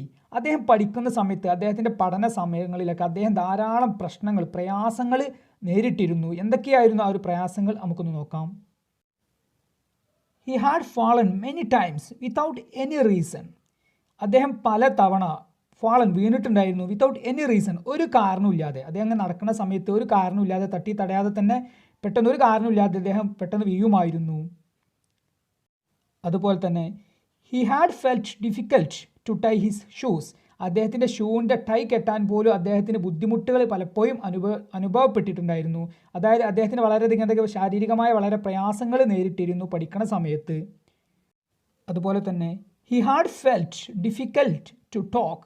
പലപ്പോഴും സംസാരിക്കുന്ന സമയത്ത് അദ്ദേഹത്തിന് ബുദ്ധിമുട്ട് അനുഭവപ്പെട്ടിരുന്നു. ഓക്കെ, അപ്പോൾ പല സമയത്തും സംസാരിക്കാൻ ചില ബുദ്ധിമുട്ടുകൾ അദ്ദേഹം അനുഭവിച്ചിരുന്നു ഈ ഒരു പഠിക്കുന്ന സമയത്ത് തന്നെ. He became a patient. അങ്ങനെ അദ്ദേഹം എന്താണ്, അതൊക്കെ രോഗത്തിൻ്റെ ലക്ഷണമായിരുന്നു. അങ്ങനെ അദ്ദേഹം ഒരു രോഗിയായി മാറി. Okay, he became a patient, അദ്ദേഹം ഒരു രോഗിയായി മാറി. The disease was serious. അദ്ദേഹത്തിൻ്റെ അസുഖം വളരെ സീരിയസ് ആയിട്ടുള്ള ഒരു അസുഖമായിരുന്നു. It affected his brain and spinal cord. അദ്ദേഹത്തിൻ്റെ ഒരു അസുഖം ബാധിച്ചത് അദ്ദേഹത്തിൻ്റെ ബ്രെയിൻ, തലച്ചോറിനെയും അതുപോലെ തന്നെ സ്പൈനൽ കോഡ്, സുഷുമ്നാ നാഡിയുമായിരുന്നു. അതായത് നമ്മുടെ നട്ടിലിനെയും തലച്ചോറിനെയൊക്കെ ബാധിപ്പിക്കുന്ന ആ ഒരു സുഷുമ്നാ നാഡിയെയുമായിരുന്നു അദ്ദേഹത്തിൻ്റെ അസുഖം അദ്ദേഹത്തെ ബാധിച്ചത്. അതായത് അദ്ദേഹത്തിനുണ്ടായിരുന്ന അസുഖം വളരെ സീരിയസ് ആയിട്ടുള്ള ഒരു അസുഖമായിരുന്നു. The name of the disease is amyotrophic lateral sclerosis. Okay, ഇതായിരുന്നു അദ്ദേഹത്തിൻ്റെ ആ ഒരു അസുഖത്തിൻ്റെ പേര്. അപ്പോൾ ഇതൊരു മാരകമായിട്ടുള്ളൊരു അസുഖമാണ്. അതായത് അദ്ദേഹത്തിൻ്റെ ബ്രെയിനെയും അതുപോലെ തന്നെ സുഷുമ്നാ നാഡിയെയൊക്കെ ബാധിച്ച ഒരു മാരകമായിട്ടുള്ളൊരു അസുഖമായിരുന്നു അദ്ദേഹത്തിന് ഉണ്ടായിരുന്നത്. It was A shocking news for Hawking. പഠിക്കുന്ന സമയത്ത് തന്നെ ഈ അസുഖം ഉണ്ടായത് സ്റ്റീഫൻ ഹോക്കിങ്ങിന് വളരെയധികം ഒരു ഷോക്കിംഗ് ആയിട്ടുള്ള ഒരു വാർത്തയായിരുന്നു. He was depressed. അദ്ദേഹം ആകെ ഡിപ്രസ്ഡായി. ദെൻ അദ്ദേഹത്തിന് ആകെ വിഷമായി, അല്ലെങ്കിൽ മാനസികമായി അദ്ദേഹം വളരെയധികം തളർന്നു ഈ ഒരു അസുഖം ഉണ്ടായ സമയത്ത്. He didn't know what to do. അദ്ദേഹത്തിന് അറിയില്ലായിരുന്നു എന്ത് ചെയ്യണം എന്നുള്ളത്. ഓക്കെ, ആ ഒരു അസുഖമുള്ള സമയത്ത് എന്ത് ചെയ്യണം എന്ന് അദ്ദേഹത്തിന് അറിയില്ലായിരുന്നു. Then he faced the situation positively. പക്ഷേ അദ്ദേഹം ഈ ഒരു സാഹചര്യങ്ങളൊക്കെ, ഈ ഒരു സിറ്റുവേഷനൊക്കെ എന്ത് ചെയ്തു, പോസിറ്റീവായിട്ട് നേരിട്ടു. ദെൻ ആ ഒരു സമയത്ത് തന്നെ ഹി മാരീഡ് ജെയിൻ വൈൽഡ് എന്ന് പറയുന്ന ഒരു സ്ത്രീയെ അദ്ദേഹം വിവാഹം കഴിച്ചു. His wife supported him to continue his studies. അങ്ങനെ അദ്ദേഹം വിവാഹമൊക്കെ കഴിച്ചതിന് ശേഷം അദ്ദേഹത്തിൻ്റെ ഭാര്യ അദ്ദേഹത്തിനെ സഹായിച്ചു ടു കണ്ടിന്യൂ ഹിസ് സ്റ്റഡീസ്. പഠനങ്ങളൊക്കെ തുടരാനും വേണ്ടി അദ്ദേഹത്തിൻ്റെ ഭാര്യ ആയിട്ടുള്ള ജെയിൻ വൈൽഡ് അദ്ദേഹത്തെ നന്നായിട്ട് സഹായിച്ചു. She gave him confidence. അവൾ അദ്ദേഹത്തിന് എന്ത് നൽകി, ആത്മവിശ്വാസം നൽകി. ഓക്കെ, അങ്ങനെ ഭാര്യയുടെ സഹായത്തോടു കൂടി അദ്ദേഹം വീണ്ടും പഠനം കണ്ടിന്യൂ ചെയ്തു, തുടർന്നു. Walt Woltosz, a computer expert in California, send him a program Equalizer. Okay, അങ്ങനെ അദ്ദേഹത്തിൻ്റെ ഈ ഒരു കഴിവുകളൊക്കെ തിരിച്ചറിഞ്ഞ ഒരു കമ്പനി, വാൾട്ട് വോൾട്ടോസ് എന്ന് പറയുന്ന ഒരു കമ്പ്യൂട്ടർ എക്സ്പേർട്ട് ആയിട്ടുള്ള ഒരു കാലിഫോർണിയയിലെ ഒരു കമ്പനി എന്ത് ചെയ്തു, അദ്ദേഹത്തിന് ഒരു ഇക്വലൈസർ എന്ന് പറയുന്ന ഒരു സിസ്റ്റം, ഓക്കെ, ഒരു കമ്പ്യൂട്ടർ സിസ്റ്റം അദ്ദേഹത്തിന് കൊടുത്തു.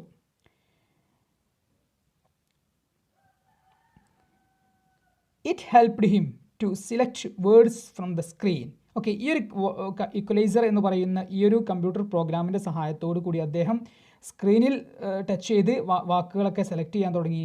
Then he started to write a book about the universe. അങ്ങനെ ആ ഒരു സമയത്ത് തന്നെ ഈ നമ്മുടെ പ്രപഞ്ചത്തെക്കുറിച്ച് അദ്ദേഹം ഒരു പുസ്തകം എഴുതാൻ തുടങ്ങി. ഓക്കെ, അതായത് നമ്മുടെ പ്രപഞ്ചത്തെക്കുറിച്ച് ഒരു പുസ്തകം എഴുതാൻ ഈ ഒരു ഇക്വലൈസർ എന്ന് പറയുന്ന ആ ഒരു പ്രോഗ്രാമിൻ്റെ സഹായത്തോടു കൂടി അദ്ദേഹം ഒരു പുസ്തകം എഴുതാൻ തുടങ്ങി.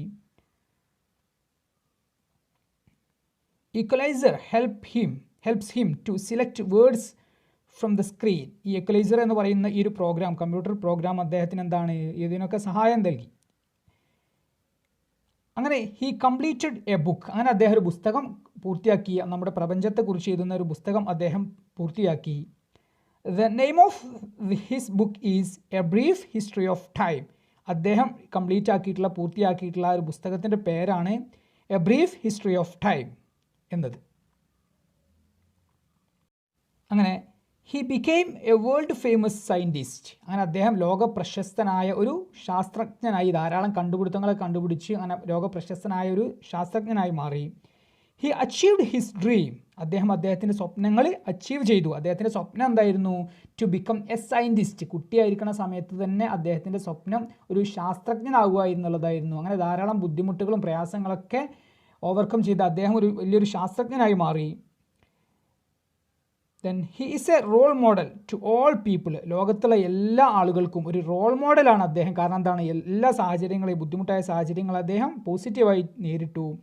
കാരണം എന്താ, he faced the problems of life with positive mind. അദ്ദേഹം നേരിട്ട എല്ലാ പ്രശ്നങ്ങളെയും പ്രയാസങ്ങളെയും ഒക്കെ അദ്ദേഹം പോസിറ്റീവായിട്ടുള്ള മനസ്സോടുകൂടി എല്ലാത്തിനെയും നേരിട്ടു. He overcame his problems. അങ്ങനെ അദ്ദേഹത്തിൻ്റെ എല്ലാ പ്രയാസങ്ങളെയും ബുദ്ധിമുട്ടുകളൊക്കെ അദ്ദേഹം ഓവർകം ചെയ്തു, തരണം ചെയ്തു. Through his life he proved nothing is impossible. അദ്ദേഹത്തിൻ്റെ ജീവിതത്തിലൂടെ അദ്ദേഹം തെളിയിച്ചു, ലോകത്തിന് മുമ്പായിട്ട് തെളിയിച്ചു എന്ത്? Nothing is impossible. അസാധ്യമായിട്ടുള്ളത് ഒന്നും ലോകത്തില്ല എന്ന് അദ്ദേഹം തെളിയിച്ചു. എങ്ങനെയാണ് അദ്ദേഹം തെളിയിച്ചത്? He overcame all his disabilities and achieved his dream. അദ്ദേഹത്തിൻ്റെ എല്ലാ പോരായ്മകളെയും പ്രയാസങ്ങളെയും ബുദ്ധിമുട്ടുകളെയും ഒക്കെ അദ്ദേഹം ഓവർകം ചെയ്തു, നേരിട്ടു, തരണം ചെയ്തു. And achieved his dream. അദ്ദേഹത്തിൻ്റെ സ്വപ്നം അദ്ദേഹം അച്ചീവ് ചെയ്തു, നേടിയെടുത്തു. അദ്ദേഹത്തിൻ്റെ സ്വപ്നം എന്തായിരുന്നു? To become a scientist. ലോക പ്രശസ്തനായ ഒരു സയൻറ്റിസ്റ്റ് ആവാനായിരുന്നു അദ്ദേഹത്തിൻ്റെ ആഗ്രഹം. എല്ലാ പ്രയാസങ്ങളെയും ബുദ്ധിമുട്ടുകളെയൊക്കെ അദ്ദേഹം ഓവർകം ചെയ്ത് അങ്ങനെ അദ്ദേഹം ലോക പ്രശസ്തനായ ഒരു ശാസ്ത്രജ്ഞനായി മാറി. ചുരുക്കി പറഞ്ഞാൽ ഇത്രയും കാര്യങ്ങളാണ് ഈ ഒരു പ്രൊഫൈലിലൂടെ പറയുന്നത്. അതായത് ലോകപ്രശസ്തനായ ശാസ്ത്രജ്ഞനായ സ്റ്റീഫൻ ഹോക്കിങ്ങിനെ കുറിച്ചാണ് ഈ ഒരു പ്രൊഫൈൽ പറയുന്നത്. ഇതിലെന്താണ് പറയുന്നത്?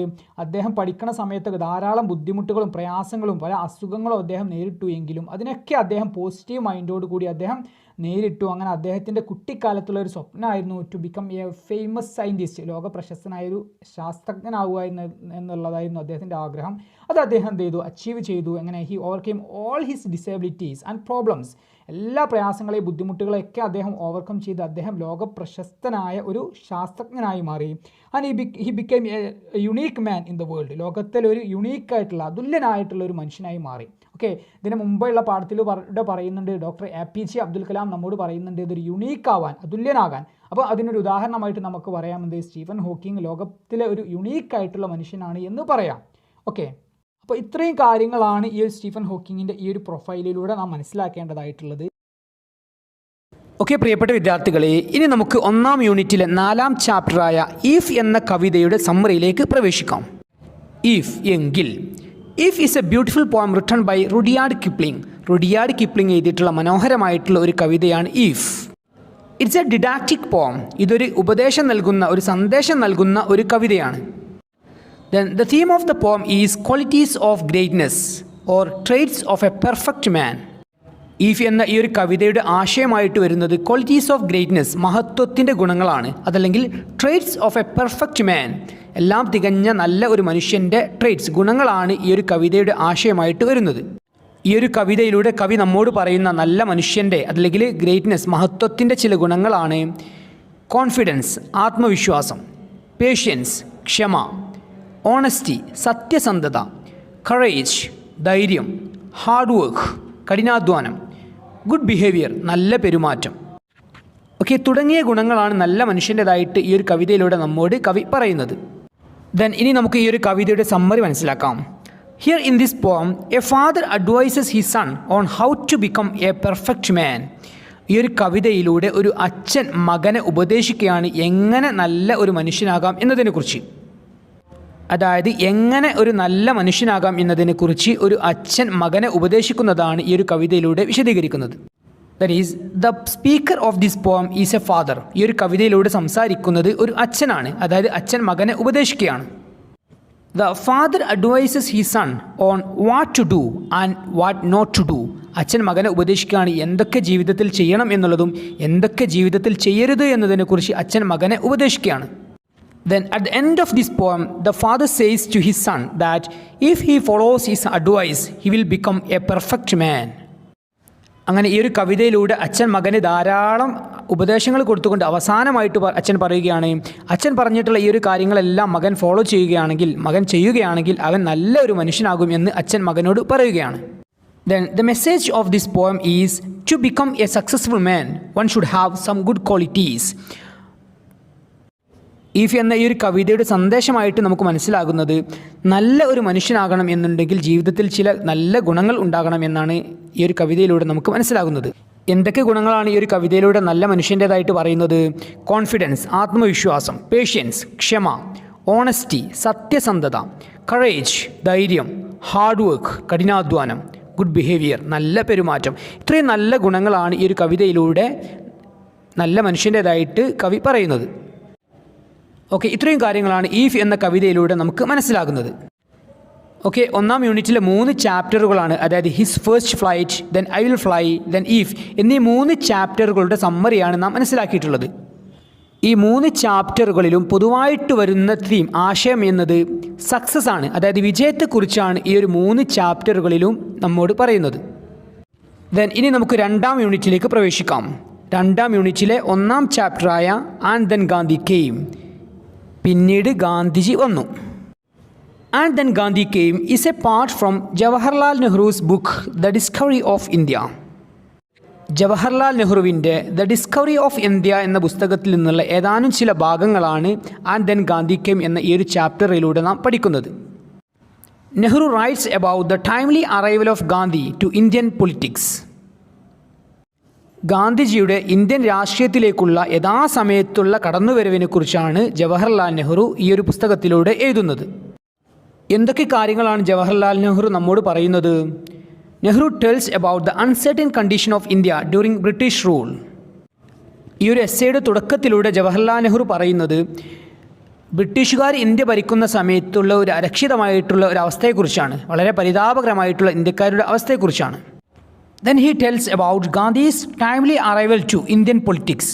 പിന്നീട് അദ്ദേഹം പറയുന്നത് ഇന്ത്യൻ രാഷ്ട്രീയത്തിലേക്കുള്ള മഹാത്മാഗാന്ധിജിയുടെ യഥാസമയത്തുള്ള വരവിനെക്കുറിച്ചാണ്. Then he tells about Gandhi's teachings and methods for acquiring freedom. പിന്നീട് അദ്ദേഹം പറയുന്നത് ഗാന്ധിസ് ടീച്ചിങ്സ് ആൻഡ് മെത്തേഡ്സ്, ഗാന്ധിജിയുടെ പഠന രീതികളെക്കുറിച്ചാണ്, നമ്മെ പഠിപ്പിക്കുന്ന രീതികളെക്കുറിച്ചാണ്. ഫോർ അക്വയറിങ് ഫ്രീഡം, സ്വാതന്ത്ര്യം നേടുന്നതിന് വേണ്ടി, അതായത് ഇന്ത്യയുടെ സ്വാതന്ത്ര്യം നേടുന്നതിന് വേണ്ടിയിട്ട് ഗാന്ധിജി ഇന്ത്യക്കാരായിട്ടുള്ള ആളുകളെ പഠിപ്പിച്ച രീതികളെക്കുറിച്ചാണ് പിന്നീട് അദ്ദേഹം നമ്മോട് പറയുന്നത്. Then he also tells about Gandhi's dream on India. ഈ ഒരു ചാപ്റ്ററിൻ്റെ അവസാന ഭാഗത്തായിട്ട് ജവഹർലാൽ നെഹ്റു പറയുന്നത് ഗാന്ധിജിയുടെ ഇന്ത്യയെക്കുറിച്ചുള്ള സ്വപ്നത്തെക്കുറിച്ചാണ്, അതായത് ഇന്ത്യയെക്കുറിച്ചുള്ള ഗാന്ധിജിയുടെ സ്വപ്നത്തെക്കുറിച്ചാണ് ഈ ഒരു ചാപ്റ്ററിൻ്റെ അവസാന ഭാഗത്തിലായിട്ട് ജവഹർലാൽ നെഹ്റു എഴുതിയിട്ടുള്ളത്. Okay, these are the content of this chapter. ഇത്രയും കാര്യങ്ങളാണ് ഈ ഒരു ചാപ്റ്ററിൻ്റെ കണ്ടൻ്റായിട്ട് വരുന്നത്. അതായത് ബ്രിട്ടീഷുകാർ ഇന്ത്യ ഭരിക്കുന്ന സമയത്തുള്ള ഇന്ത്യയുടെ പരിതാപകരമായിട്ടുള്ള അവസ്ഥയും പിന്നീട് ഗാന്ധിജിയുടെ യഥാസമയത്തുള്ള ഇന്ത്യയിലേക്കുള്ള വരവിനെക്കുറിച്ചും, ദെൻ പിന്നീട് ഗാന്ധിജിയുടെ ടീച്ചിങ്സിനെ കുറിച്ചും, അതായത് സ്വതന്ത്രത്തെക്കുറിച്ച് എങ്ങനെയാണ് ഗാന്ധിജി ഇന്ത്യക്കാരായിട്ടുള്ള ആളുകളിൽ ഒരു അവബോധം ഉണ്ടാക്കിയത് എന്നതിനെക്കുറിച്ചും, അവസാനമായിട്ട് ഇന്ത്യയെക്കുറിച്ചുള്ള ഗാന്ധിയുടെ സ്വപ്നങ്ങളുമാണ് ഈ ഒരു ചാപ്റ്ററിലൂടെ ജവഹർലാൽ നെഹ്റു പറയുന്നത്. ഇനി നമുക്ക് ഈ ഒരു ചാപ്റ്ററിൻ്റെ സമ്മറി മനസ്സിലാക്കാൻ ശ്രമിക്കാം. Indians were facing a lot of problems under British rule. ബ്രിട്ടീഷുകാർ ഇന്ത്യ ഭരിക്കുന്ന സമയത്ത് ഇന്ത്യക്കാരായിട്ടുള്ള ആളുകൾ ധാരാളം പ്രശ്നങ്ങൾ അനുഭവിക്കുകയായിരുന്നു. The problems were poverty, unemployment, starvation, etc. എന്തൊക്കെയായിരുന്നു ഇന്ത്യക്കാർ അനുഭവിച്ചിരുന്ന പ്രശ്നങ്ങൾ? പോവർട്ടി, ദാരിദ്ര്യം; അൺഎംപ്ലോയ്മെൻറ്റ്, തൊഴിലില്ലായ്മ; സ്റ്റാർവേഷൻ, പട്ടിണി. And Indians were hopeless and helpless. ഇന്ത്യക്കാരായിട്ടുള്ള ആളുകൾ ഹോപ്പ്ലെസ്, പ്രതീക്ഷയില്ലാത്തവരായിരുന്നു; ഹെൽപ്ലെസ്, നിസ്സഹായരായിരുന്നു. This was the uncertain condition of India during British rule. ഇതായിരുന്നു ബ്രിട്ടീഷുകാർ ഇന്ത്യ ഭരിക്കുന്ന സമയത്തുള്ള ഇന്ത്യയുടെ ഒരു അരക്ഷിതമായിട്ടുള്ള ഒരു അവസ്ഥ. And then Gandhi came. ആ ഒരു സമയത്താണ് ഗാന്ധിജി ഇന്ത്യൻ രാഷ്ട്രീയത്തിലേക്ക് കടന്നു വരുന്നത്. He emerged from the millions of people. അദ്ദേഹം ഇന്ത്യൻ രാഷ്ട്രീയത്തിലേക്ക് കടന്നു വന്നത് ലക്ഷക്കണക്കിനായിട്ടുള്ള ഇന്ത്യക്കാരായിട്ടുള്ള ജനങ്ങൾക്കിടയിൽ വെച്ചായിരുന്നു. അതായത് Gandhi was an ordinary man. അദ്ദേഹം ഒരു സാധാരണക്കാരനായിട്ടുള്ളൊരു മനുഷ്യനായിരുന്നു. Then Nehru says Gandhi's arrival to Indian politics was like a beam of light that remove the darkness. മഹാത്മാഗാന്ധിയുടെ ഇന്ത്യൻ രാഷ്ട്രീയത്തിലേക്കുള്ള യഥാസമയത്തുള്ള കടന്നുവരവിനെക്കുറിച്ച് ജവഹർലാൽ നെഹ്റു പറയുന്നത് അതൊരു beam of light that remove the darkness, ഇരുട്ടിനെ ഇല്ലാതാക്കിയ ഒരു പ്രകാശകിരണം പോലെയായിരുന്നു ഗാന്ധിജിയുടെ കടന്നുവരവ് എന്നാണ്. Gandhi wanted to avoid poverty and misery from the lifes of millions of Indians. ലക്ഷക്കണക്കിന് വരുന്ന ഇന്ത്യക്കാരെ ദാരിദ്ര്യത്തിൽ നിന്നും അതുപോലെ തന്നെ മിസറി, ദുരിതങ്ങളിൽ നിന്നും രക്ഷിക്കാനായിരുന്നു ഗാന്ധിജി ശ്രമിച്ചത്. The main problem of Indians under British rule was fear of everything. Gandhiji പറയുന്നത് ഇന്ത്യക്കാരായിട്ടുള്ള ആളുകളുടെ പ്രധാനപ്പെട്ട പ്രശ്നം, ബ്രിട്ടീഷുകാർ ഭരിക്കുന്ന സമയത്ത് ഇന്ത്യക്കാരായിട്ടുള്ള ആളുകളുടെ പ്രധാനപ്പെട്ട പ്രശ്നം എന്നത് പേടിയായിരുന്നു. ഫിയർ ഓഫ് എവറിത്തിങ്, എല്ലാത്തിനെയും ഇന്ത്യക്കാർക്ക് പേടിയായിരുന്നു. Fear of the army, fear of the police, fear of the law, landlord, etcetera. അതായത് ആർമിയെ പേടിയായിരുന്നു, പട്ടാളത്തെ പേടിയായിരുന്നു, പോലീസിനെ പേടിയായിരുന്നു, നിയമങ്ങളെ പേടിയായിരുന്നു, ലാൻഡ് ലോഡ്, ജന്മികളെയും പേടിയായിരുന്നു. അതായത് ഇന്ത്യക്കാരുടെ പ്രധാനപ്പെട്ട പ്രശ്നം പേടിയായിരുന്നു, ഫിയർ ആയിരുന്നു. Then the essence of Gandhi's teaching was fearlessness and truth. എന്നാൽ ഗാന്ധിജി നമുക്ക് പറഞ്ഞു തന്നത് എന്തിനെക്കുറിച്ചായിരുന്നു? ഫിയർലെസ്നെസ്, പേടിയില്ലായ്മയെക്കുറിച്ചും ആൻഡ് ട്രൂത്ത് സത്യത്തെക്കുറിച്ചുമായിരുന്നു ഗാന്ധിജി നമ്മോട് പറഞ്ഞിട്ടുണ്ടായിരുന്നത്. അതായത് ഗാന്ധിജിയുടെ പ്രസംഗങ്ങളുടെ കാതലായിട്ടുള്ള ഭാഗം എന്ന് പറയുന്നത് ഫിയർലെസ്നെസ് പേടിയില്ലായ്മ, അതുപോലെ തന്നെ ട്രൂത്ത് സത്യവുമായിരുന്നു. ഹിസ് ടീച്ചിങ്സ് വെയർ സൈക്കോളജിക്കൽ അദ്ദേഹത്തിൻ്റെ ഉപദേശങ്ങളെല്ലാം മനഃശാസ്ത്രപരമായിരുന്നു. And his teachings change the mind of the people അങ്ങനെ ഗാന്ധിയുടെ ഉപദേശങ്ങൾ ഇന്ത്യക്കാരായിട്ടുള്ള ജനങ്ങളുടെ മനസ്സ് മാറ്റുകയാണ്. And his speeches remove the fear of the people അങ്ങനെ ഗാന്ധിയുടെ പ്രസംഗങ്ങൾ ഇന്ത്യക്കാരായിട്ടുള്ള ജനങ്ങളുടെ പേടിയെ ഇല്ലാതാക്കുകയാണ്. Gandhi raised a strong voice against ബ്രിട്ടീഷുകാർക്കെതിരെ ഗാന്ധി അദ്ദേഹത്തിൻ്റെ ശബ്ദമുയർത്തി. അതായത് അദ്ദേഹം ബ്രിട്ടീഷുകാർക്കെതിരെ സംസാരിച്ചു. Then he influenced millions of people അദ്ദേഹം ലക്ഷക്കണക്കിനായിട്ടുള്ള ഇന്ത്യക്കാരായിട്ടുള്ള ആളുകളെ സ്വാധീനിക്കുകയും ചെയ്തു. His speeches were in the language of common people അദ്ദേഹത്തിൻ്റെ പ്രസംഗങ്ങളെല്ലാം സാധാരണക്കാരായിട്ടുള്ള ആളുകളുടെ ഭാഷയിലായിരുന്നു. And he was a symbol of truth അദ്ദേഹം സത്യത്തിൻ്റെ ഒരു പ്രതീകമായിരുന്നു.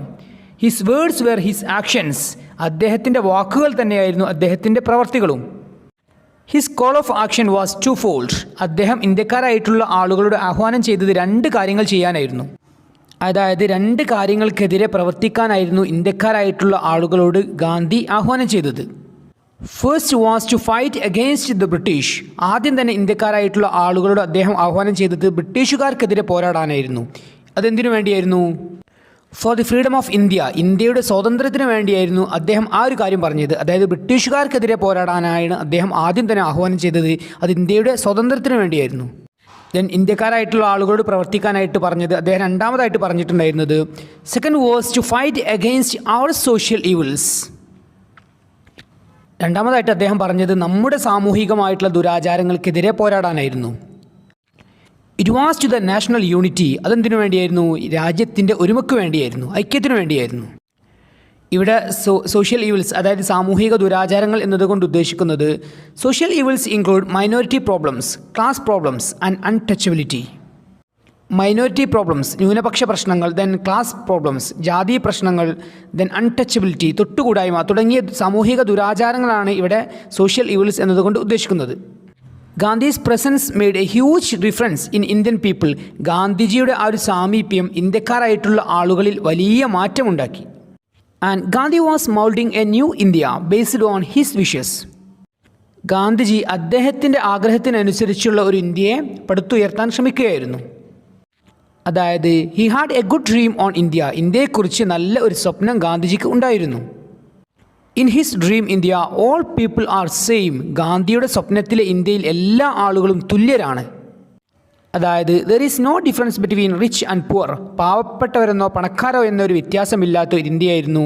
Then there is no difference between high class and low class ഉയർന്ന ജാതിയെന്നോ താഴ്ന്ന ജാതിയെന്നോ ഡിഫറൻസ് ഇല്ലാത്ത വ്യത്യാസമില്ലാത്ത ഒരു ഇന്ത്യയായിരുന്നു ഗാന്ധിയുടെ ഇന്ത്യ. And there is no difference between men and women men and women have the same rights പുരുഷന്മാർക്കും സ്ത്രീകൾക്കും തുല്യ അവകാശങ്ങളുള്ള ഇന്ത്യയായിരുന്നു അദ്ദേഹത്തിൻ്റെ സ്വപ്ന ഇന്ത്യ.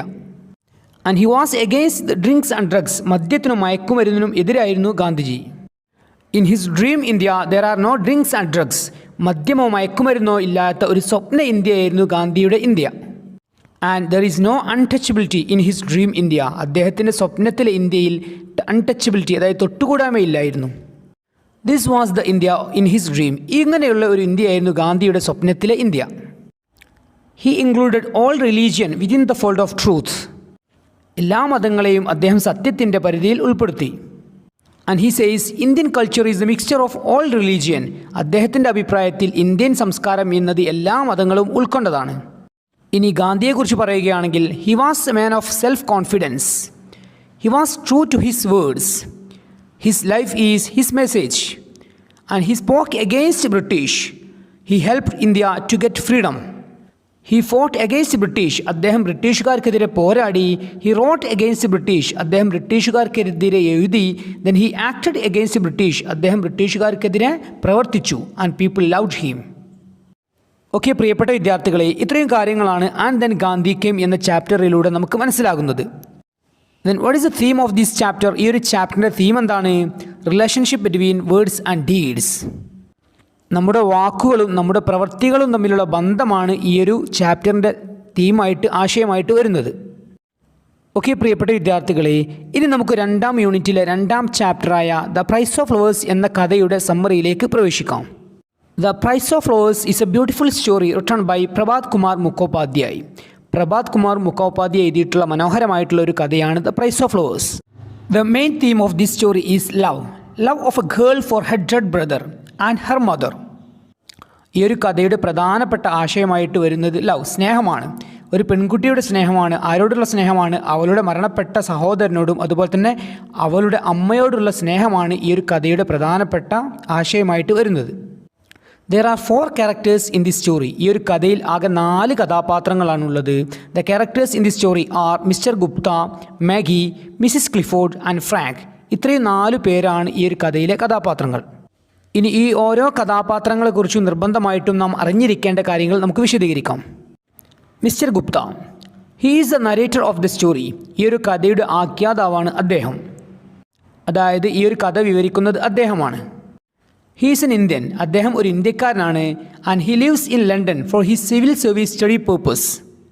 അദ്ദേഹം ഒരു ഇന്ത്യക്കാരനാണെങ്കിലും അദ്ദേഹം ഇപ്പോൾ താമസിക്കുന്നത് ലണ്ടനിലാണ്. അദ്ദേഹം പഠനാവശ്യത്തിനു വേണ്ടി ഇപ്പോൾ ലണ്ടനിലാണ് താമസിക്കുന്നത്. The next character Maggie. Maggie is the main character in the story. The price of flowers എന്ന കഥയിലെ പ്രധാനപ്പെട്ട കഥാപാത്രമാണ് Maggie. Her full name is Alice Margaret Clifford. അവളുടെ കംപ്ലീറ്റ് ആയിട്ടുള്ള പേര് അലീസ് മാർഗരറ്റ് ക്ലിഫോർഡ് എന്നാണ്. She is a poor English girl. അവളൊരു പാവപ്പെട്ട ഇംഗ്ലീഷ് പെൺകുട്ടിയാണ്.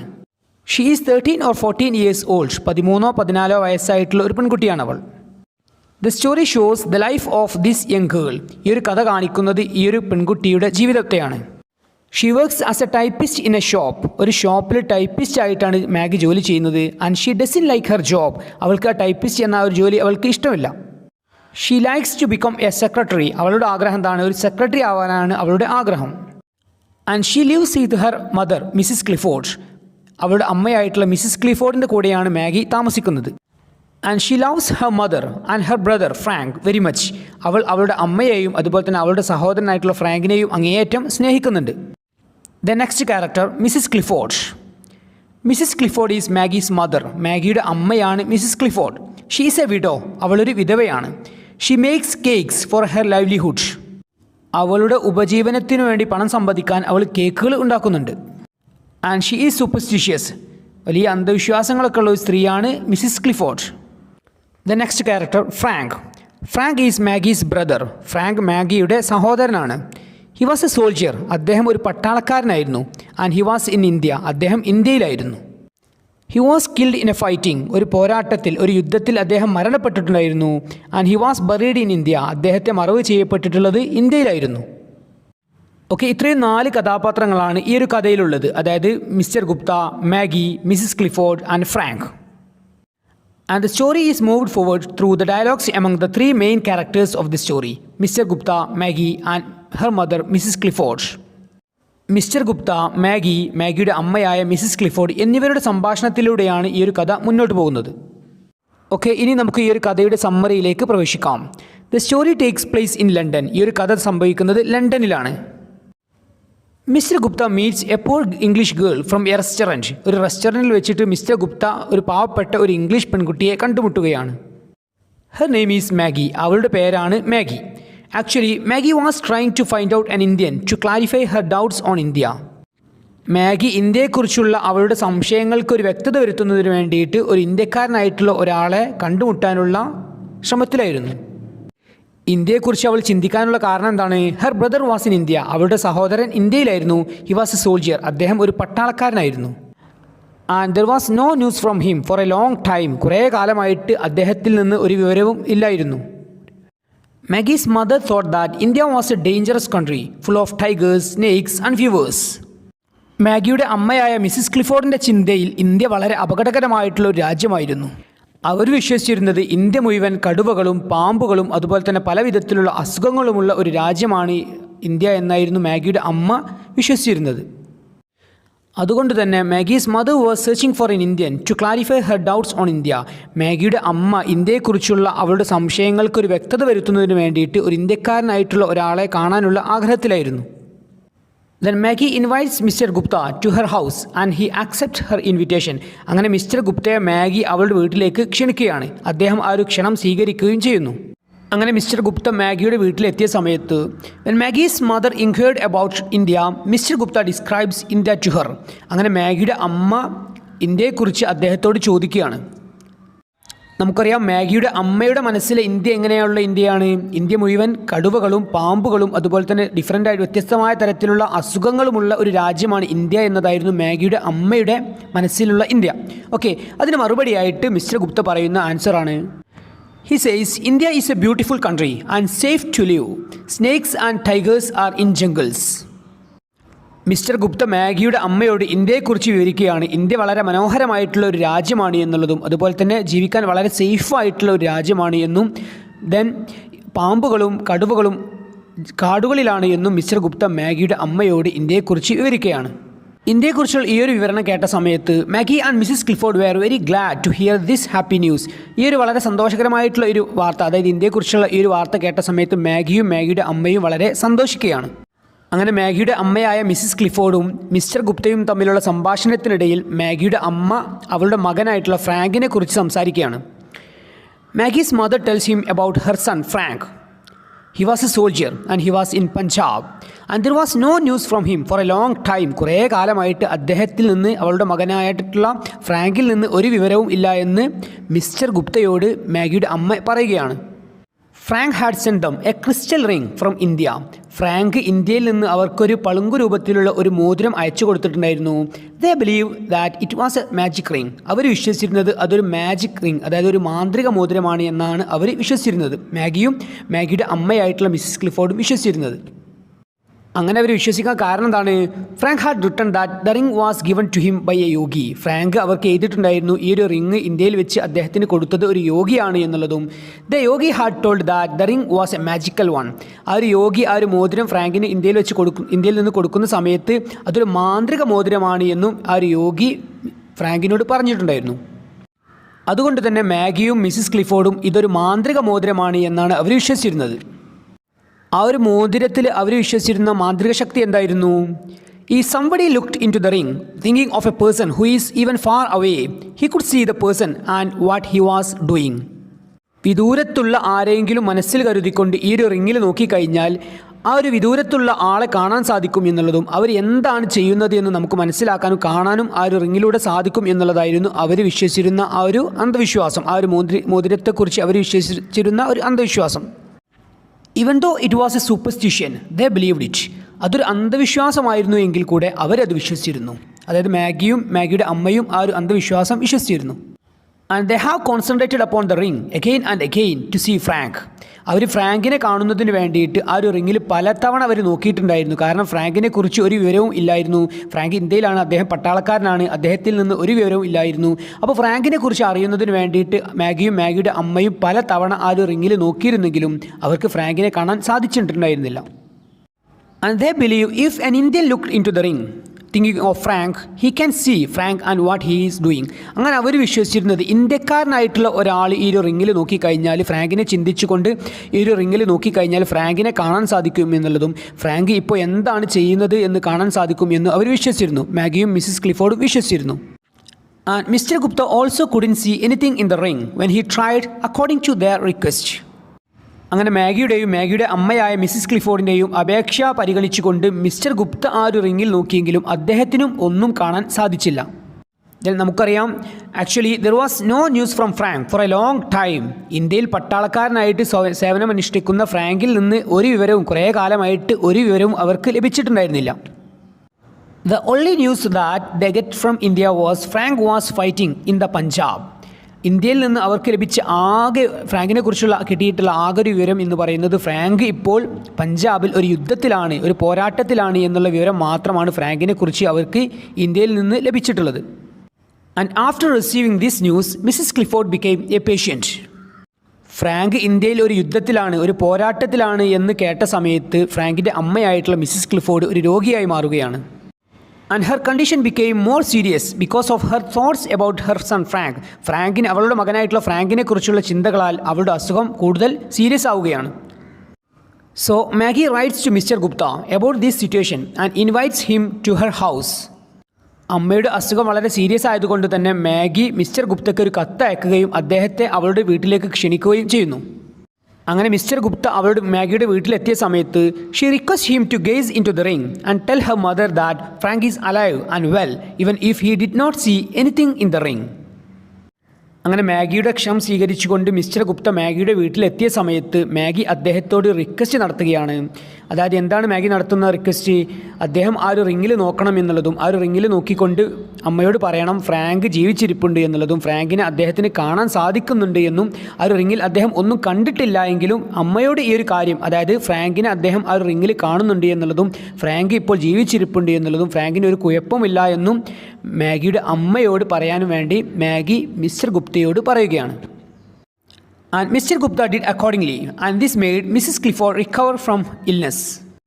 അങ്ങനെ മാഗി പറഞ്ഞതിൻ്റെ അടിസ്ഥാനത്തിൽ മിസ്റ്റർ ഗുപ്ത ആ ഒരു റിങ്ങിൽ നോക്കിക്കൊണ്ട് അവളുടെ അമ്മയോട് പറയുകയാണ് ഫ്രാങ്ക് ജീവിച്ചിരിപ്പുണ്ട് എന്നുള്ള കാര്യവും ഫ്രാങ്കിനെ അദ്ദേഹത്തിന് ആ ഒരു റിങ്ങിൽ കാണാൻ സാധിക്കുന്നുണ്ട് എന്ന് പറഞ്ഞ സമയത്ത് മാഗിയുടെ അമ്മയുടെ അസുഖം ഭേദമാവുകയാണ്. But later Mr Gupta was ashamed to face Mrs Clifford. എന്നാൽ കുറച്ച് കാലങ്ങൾക്ക് ശേഷം മിസ്റ്റർ ഗുപ്തക്ക് മാഗിയുടെ അമ്മയെ ഫേസ് ചെയ്യാൻ ഒരു ബുദ്ധിമുട്ട്, ഒരു നാണക്കേട് തോന്നുകയാണ്. കാരണം എന്താണ്? Because Frank had been dead some days before when he told her he was alive and well. Actually Mr Gupta മാഗിയുടെ അമ്മയോട് ആ ഒരു മോതിരത്തിൽ നോക്കിക്കൊണ്ട് അദ്ദേഹം ഫ്രാങ്കിനെ കാണുന്നുണ്ട് എന്നുള്ളതും ഫ്രാങ്കിന് ഇപ്പോൾ ഒരു കുഴപ്പമില്ല, അദ്ദേഹം വളരെ സേഫാണ് എന്ന് പറഞ്ഞതിന് മുമ്പേ തന്നെ ഇന്ത്യയിൽ വെച്ച് ഫ്രാങ്ക് മരണപ്പെട്ടിട്ടുണ്ടായിരുന്നു. Since Mr Gupta had told Mrs Clifford a lie he was ashamed to face her. Mr Gupta മാഗിയുടെ അമ്മയോട് ഒരു കളവ് പറഞ്ഞതുകൊണ്ട് തന്നെ പിന്നീട് അദ്ദേഹത്തിന് മിസ്സിസ് ക്ലിഫോർഡിനെ ഫേസ് ചെയ്യാൻ മടി തോന്നുകയാണ്. മിസ്റ്റർ ഗുപ്ത മാഗിയുടെ അമ്മയോട് പറഞ്ഞ കളവെന്താണ്? അദ്ദേഹം ആ ഒരു റിങ്ങിൽ നോക്കിക്കൊണ്ട് അമ്മയോട് പറയുകയാണ് അദ്ദേഹം ഫ്രാങ്കിനെ ആ ഒരു മോതിരത്തിൽ കാണുന്നുണ്ട് എന്നുള്ളതും അദ്ദേഹം ഇന്ത്യയിൽ വളരെ സേഫാണ് എന്നുള്ളതും ഈ ഒരു കാര്യമെല്ലാം ആ ഒരു മോതിരത്തിൽ കാണുന്നുണ്ട് എന്നുള്ള കാര്യമായിരുന്നു മിസ്റ്റർ ഗുപ്ത മാഗിയുടെ അമ്മയോട് പറഞ്ഞിട്ടുള്ള കളവ്. എന്തിനു വേണ്ടിയായിരുന്നു അദ്ദേഹം ആ ഒരു കളവ് പറഞ്ഞിട്ടുണ്ടായിരുന്നത്? മാഗിയുടെ അമ്മയുടെ അസുഖം ഭേദമാകുന്നതിന് വേണ്ടിയായിരുന്നു അദ്ദേഹം ആ ഒരു കളവ് പറഞ്ഞിട്ടുണ്ടായിരുന്നത്. When Mr Gupta returns to India Maggie visits him. അങ്ങനെ കുറച്ച് കാലങ്ങൾക്ക് ശേഷം മിസ്റ്റർ ഗുപ്ത ഇന്ത്യയിലേക്ക് പോകുന്ന സമയത്ത് മാഗി അദ്ദേഹത്തെ സന്ദർശിക്കുകയാണ്. Maggie gives a shilling to Mr Gupta to buy flowers to place them on her brother's grave. അങ്ങനെ മാഗി അദ്ദേഹത്തിന് മിസ്റ്റർ ഗുപ്തയ്ക്ക് ഒരു ഷില്ലിംഗ് കൊടുക്കുകയാണ്. എന്തിനു വേണ്ടി? പൂക്കൾ വാങ്ങുന്നതിന് വേണ്ടി. എന്തിനാണ് ആ ഒരു പൂക്കൾ വാങ്ങുന്നത്? അവളുടെ സഹോദരൻ്റെ ശവകുടീരത്തിൽ വെക്കുന്നതിന് വേണ്ടി. നമുക്കറിയാം മാഗിയുടെ സഹോദരനായിട്ടുള്ള ഫ്രാങ്കിനെ ശവമടക്കിയിട്ടുള്ളത് ഇന്ത്യയിലാണ്. അദ്ദേഹത്തിൻ്റെ ശവകുടീരം ഇന്ത്യയിലാണ്. ഓക്കെ, അവിടെ പൂക്കൾ വെക്കുന്നതിന് വേണ്ടിയിട്ടാണ് മാഗി ഒരു ഷില്ലിംഗ് മിസ്റ്റർ ഗുപ്തക്ക് കൊടുക്കുന്നത്. At first, Mr. Gupta thinks to give back the shilling to Maggie. Because Maggie is a poor girl, he knows to earn a shilling, he had to do a lot of work. She earned that shilling with so much hard work.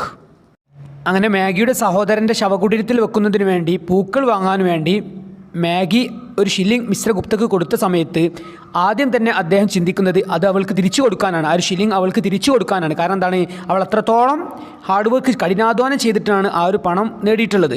അതുകൊണ്ട് തന്നെ mister Gupta തിരികെ ആ ഒരു പണം തിരികെ കൊടുക്കാൻ ചിന്തിക്കുകയാണ്. But he feels it will deprive the girl of the joy of sacrifice she was making for her dead brother.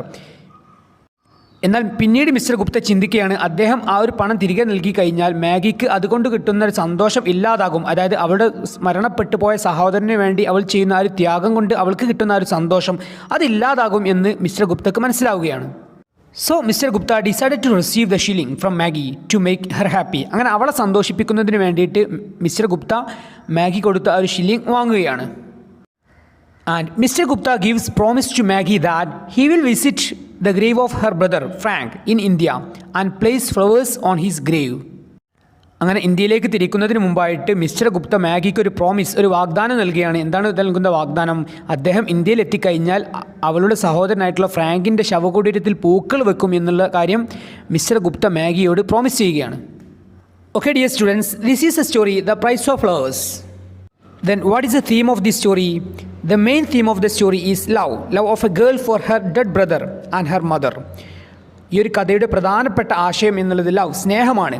ഒരു പെൺകുട്ടിയുടെ സ്നേഹമാണ് അവളുടെ മരണപ്പെട്ട സഹോദരനോടും അവളുടെ അമ്മയോടുമുള്ള അടങ്ങാത്ത അല്ലെങ്കിൽ അങ്ങേയറ്റത്തെ സ്നേഹമാണ് ഈ ഒരു കഥയിലെ പ്രധാനപ്പെട്ട ആശയം. ഓക്കെ പ്രിയപ്പെട്ട വിദ്യാർത്ഥികളെ, ഇനി നമുക്ക് 2ാം യൂണിറ്റിൽ നിന്നുള്ള 3ാം ചാപ്റ്ററായ ഡെത്ത് ദ ലെവലർ എന്ന കവിതയുടെ സമ്മറിയിലേക്ക് പ്രവേശിക്കാം. Death the leveller by James Shirley. Death the leveller, മരണം സമമാക്കുന്നയാൾ. Death the leveller is a beautiful poem written by the famous poet James Shirley. പ്രശസ്ത കവിയായിട്ടുള്ള ജെയിംസ് ഷേർലി എഴുതിയിട്ടുള്ള വളരെ മനോഹരമായിട്ടുള്ള ഒരു കവിതയാണ് death the leveller. As the title of the poem suggest, death is the main theme of the poem. ഈ ഒരു title പറയുന്നത് പോലെ തന്നെ ഈ ഒരു കവിതയുടെ പ്രധാനപ്പെട്ട ആശയം എന്നത് മരണം തന്നെയാണ്. Death levels all the people, മരണം എല്ലാവരെയും സമന്മാരാക്കുന്നു. ബോത്ത് റിച്ച് ആൻഡ് പുവർ, പണക്കാരനെയും പാവപ്പെട്ടവനെയും. ഹൈ ആൻഡ് ലോ, ഉയർന്നവനെയും താഴ്ന്നവനെയും. കിങ് ആൻഡ് ഓർഡിനറി, രാജാവിനെയും സാധാരണക്കാരനെയും. വിന്നർ ആൻഡ് ലൂസർ, വിജയിച്ചയാളെയും പരാജയപ്പെട്ടയാളെയും. സ്കോളർ ആൻഡ് ഇലിറ്ററേറ്റ്, പണ്ഡിതനെയും നിരക്ഷരനെയും. മെൻ ആൻഡ് വിമിൻ, പുരുഷനെയും സ്ത്രീയെയും തുടങ്ങി എല്ലാവരെയും സമന്മാരാക്കുന്ന ഒന്നാണ് മരണം. Then the poem teaches us a good lesson. ഈ ഒരു കവിത നമുക്ക് നല്ലൊരു പാഠം നൽകുന്നുണ്ട്. അതായത് all the people will die one day, എല്ലാ ആളുകളും ഒരു ദിവസം മരണപ്പെടും. And all are equal to death, മരണത്തിന് മുമ്പിൽ എല്ലാവരും സമന്മാരാണ്. So death is a leveller. അതുകൊണ്ട് തന്നെ കവി പറയുകയാണ് മരണം ഒരു ലെവലർ, ഒരു നിരപ്പാക്കുന്ന ഒരാളാണ്. ഡെത്ത് കംസ് ടു ഓൾ, മരണം എല്ലാവരിലേക്കും കടന്നു വരും. And no one can stop it, ആർക്കും മരണത്തെ തടയാൻ സാധിക്കില്ല. Everyone has to surrender in front of death, മരണത്തിന് മുമ്പിൽ എല്ലാവർക്കും കീഴടങ്ങേണ്ടതായിട്ട് വരും. And all are equal to death, മരണത്തിന് മുമ്പിൽ എല്ലാവരും തുല്യരാണ്. So there is no value for our boasting, അതുകൊണ്ട് തന്നെ നമ്മുടെ പൊങ്ങച്ചങ്ങൾക്കൊന്നും ഒരു മൂല്യവുമില്ല, ഒരു വാല്യൂവുമില്ല. All people will reach to the grave after death, എല്ലാ ആളുകളും മരണത്തിന് ശേഷം എല്ലാ ആളുകളും അവരുടെ ശവകുടീരത്തിൽ എത്തിച്ചേരുക തന്നെ ചെയ്യും. Then only the good actions of the good people will be remembered for ever. അങ്ങനെ നമ്മുടെ മരണത്തിന് ശേഷം നല്ല ആളുകളുടെ നല്ല പ്രവർത്തികൾ മാത്രമായിരിക്കും പിന്നീട് ബാക്കിയാവുക, അതായിരിക്കും ഭാവിയിൽ പിന്നീട് ഓർമ്മിക്കപ്പെടുക. The poem has a fine message that death levels everyone and treats everyone alike.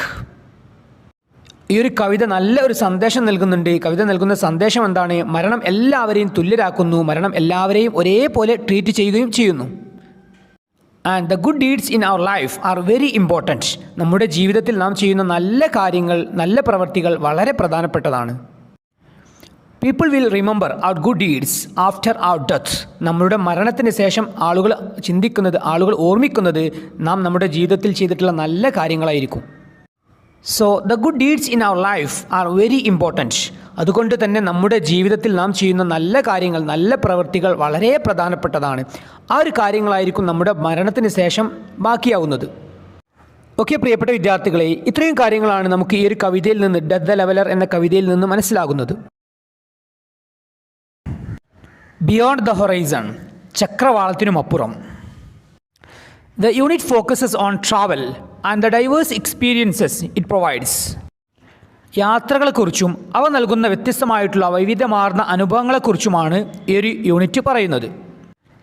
It shows the different facets of travel such as natural beauty, adventure, new culture, customs and traditions. പ്രകൃതി സൗന്ദര്യം, സാഹസികത, പുതിയ സംസ്കാരങ്ങൾ, ആചാരങ്ങൾ, പാരമ്പര്യങ്ങൾ തുടങ്ങി ഒരു യാത്രയിൽ നാം അനുഭവിക്കുന്ന വ്യത്യസ്തമായിട്ടുള്ള കാര്യങ്ങളാണ് ഈ ഒരു യൂണിറ്റിലൂടെ നമുക്ക് കാണിച്ചു തരുന്നത്. ഓക്കെ, ഇനി നമുക്ക് ഈ ഒരു യൂണിറ്റിലെ 3 ചാപ്റ്ററുകളുടെ സമ്മറി മനസ്സിലാക്കാം. നമുക്കറിയാം 3 ചാപ്റ്ററുകളാണ് ഈ ഒരു യൂണിറ്റിലുള്ളത്. സൺറൈസ് ഓൺ ദ ഹിൽസ് എന്ന കവിതയും, ദ ട്രിപ്പ് ഓഫ് ലേഹോല എന്ന യാത്രാ വിവരണവും, the Sacred turtles of Kandavu എന്ന ഫിജിയൻ ഐതിഹ്യവുമാണ് ഈ ഒരു യൂണിറ്റിൽ നമുക്ക് പഠിക്കാനായിട്ടുള്ളത്. ആദ്യം തന്നെ സൺറൈസ് ഓൺ ദ ഹിൽസ് എന്ന കവിതയുടെ ഒരു ബ്രീഫ് സമ്മറി മനസ്സിലാക്കാം. സൺറൈസ് ഓൺ ദ ഹിൽസ്, കുന്നിന് മുകളിലെ സൂര്യോദയം ഓർ മലമുകളിലെ സൂര്യോദയം. Sunrise on the hills is a beautiful poem written by the American poet H.W. ലോങ്ഫെല്ലോ.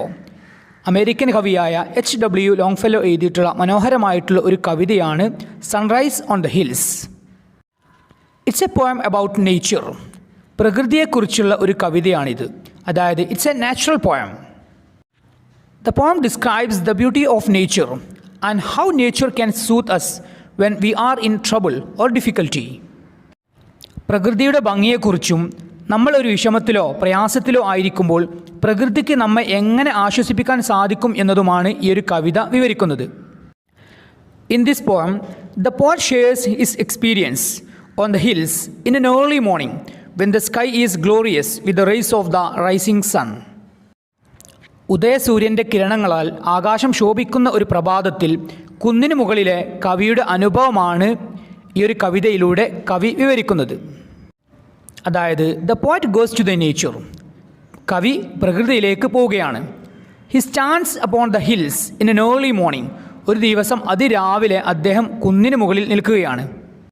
And he watches the sunrise. അങ്ങനെ ആ ഒരു കുന്നിന് മുകളിൽ നിന്നുകൊണ്ട്, അതായത് ഒരു ദിവസം അതിരാവിലെ തന്നെ അദ്ദേഹം ഒരു കുന്നിന് മുകളിൽ പോയിക്കൊണ്ട് അവിടെ വെച്ച് അദ്ദേഹം സൂര്യോദയം കാണുകയാണ്. And he watches the beauty of nature. അതുപോലെ തന്നെ അവിടെ വെച്ച് അദ്ദേഹം ആ ഒരു പ്രകൃതിയുടെ ഭംഗിയെ ആസ്വദിക്കുകയാണ്. The poet shares his experience. ആ ഒരു അനുഭവമാണ് കവിതയിലൂടെ കവി വിവരിക്കുന്നത്. അതായത് ഒരു ദിവസം അതിരാവിലെ തന്നെ കവി കുന്നിന് മുകളിൽ പോവുകയും അവിടെ വെച്ച് അദ്ദേഹം കാണുന്ന സൂര്യോദയം, അതുപോലെ തന്നെ പ്രകൃതിയുടെ മനോഹാരിത എന്നിവയാണ് കവിതയിലൂടെ കവി വിവരിക്കുന്നത്. Then there R 3 stanzas in this poem. ഈ ഒരു കവിതയിൽ ആകെ 3 സ്റ്റാൻസകളാണ് ഉള്ളത്. The first stanza of this poem describes the beauty of nature. ഈ ഒരു കവിതയുടെ ആദ്യ സ്റ്റാൻസ വിവരിക്കുന്നത് പ്രകൃതിയുടെ ഭംഗിയെക്കുറിച്ചാണ്. അതായത് sunrise, morning sky, hills, Woods, wind, valleys, clouds, mist, pine tree, river flow, forest, cascade, mountain et cetera. ഈ ഒരു കവിതയുടെ 1ാം സ്റ്റാൻസയിലൂടെ കവി വിവരിക്കുന്നത് പ്രകൃതിയിൽ നിന്നുള്ള വ്യത്യസ്തമായിട്ടുള്ള മനോഹരമായിട്ടുള്ള കാഴ്ചകളാണ്. എന്തൊക്കെയാണ് ആ ഒരു കാഴ്ചകൾ?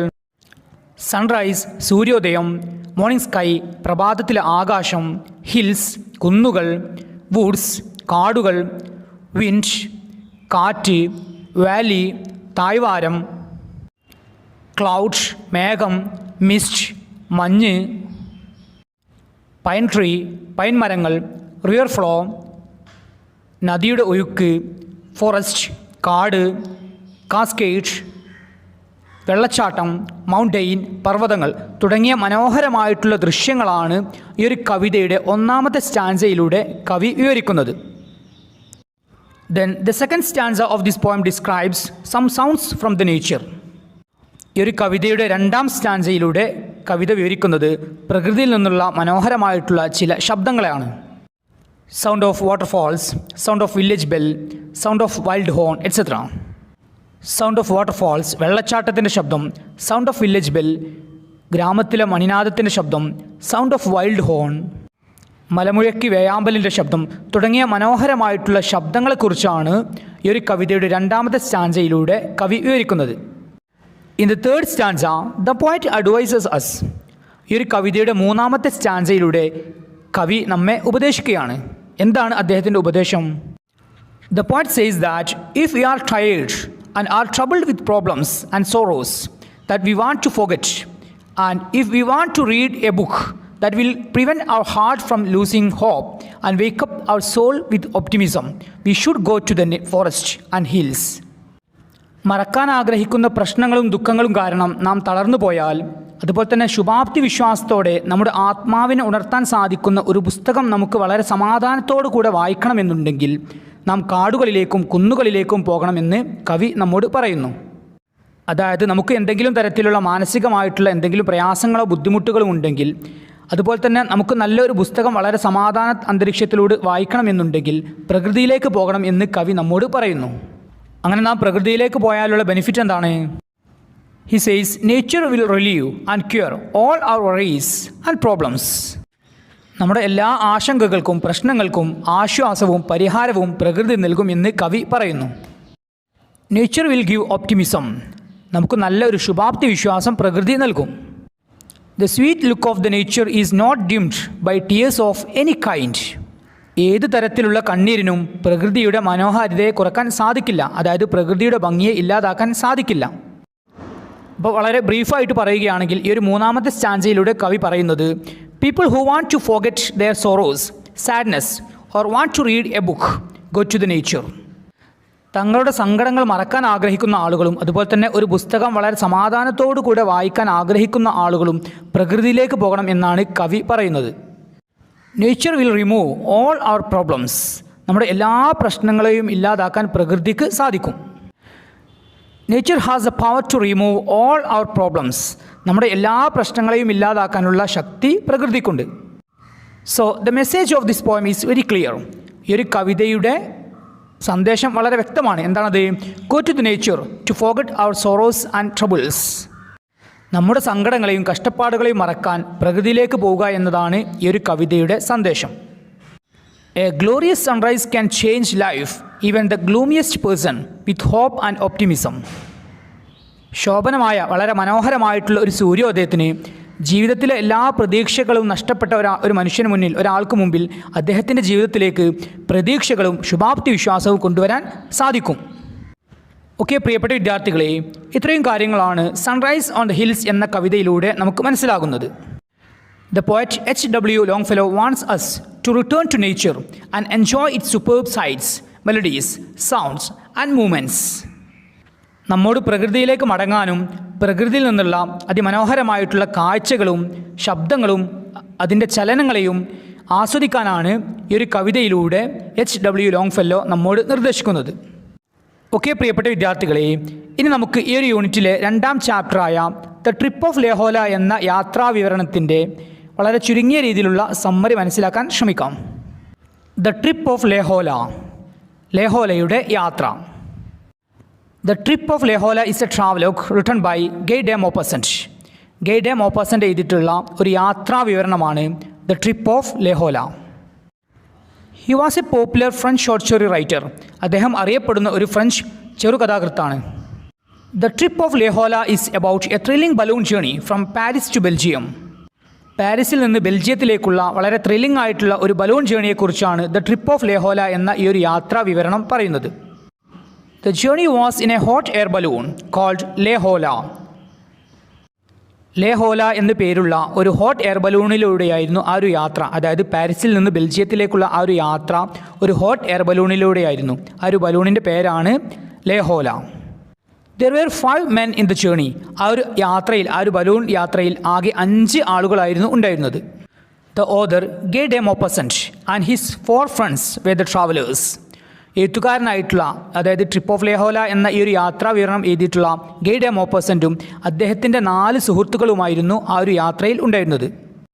ആ ഒരു ബലൂൺ യാത്രയിൽ ഉണ്ടായിരുന്ന 5 യാത്രക്കാരെ നമുക്ക് പരിചയപ്പെടാം. Guy de Maupassant, captain Joyce, lieutenant Mallet, Etienne Beer and Paul Bessand were the passengers. എഴുത്തുകാരനായിട്ടുള്ള Guy de Maupassant, captain Joyce, lieutenant Mallet, Etienne Beer, Paul Bessand എന്നിവരായിരുന്നു ആ ഒരു ബലൂൺ യാത്രയിൽ ഉണ്ടായിരുന്ന 5 യാത്രക്കാർ. Captain Joyce was their leader. ആ ഒരു യാത്രക്ക് നേതൃത്വം കൊടുത്തത് ക്യാപ്റ്റൻ ജോയ്സ് ആയിരുന്നു. And the journey was from Paris to Belgium. പാരീസിൽ നിന്ന് ബെൽജിയത്തിലേക്കായിരുന്നു ആ ഒരു യാത്ര. ആ ഒരു ബലൂൺ യാത്ര പാരീസിൽ നിന്ന് ബെൽജിയത്തിലേക്കായിരുന്നു.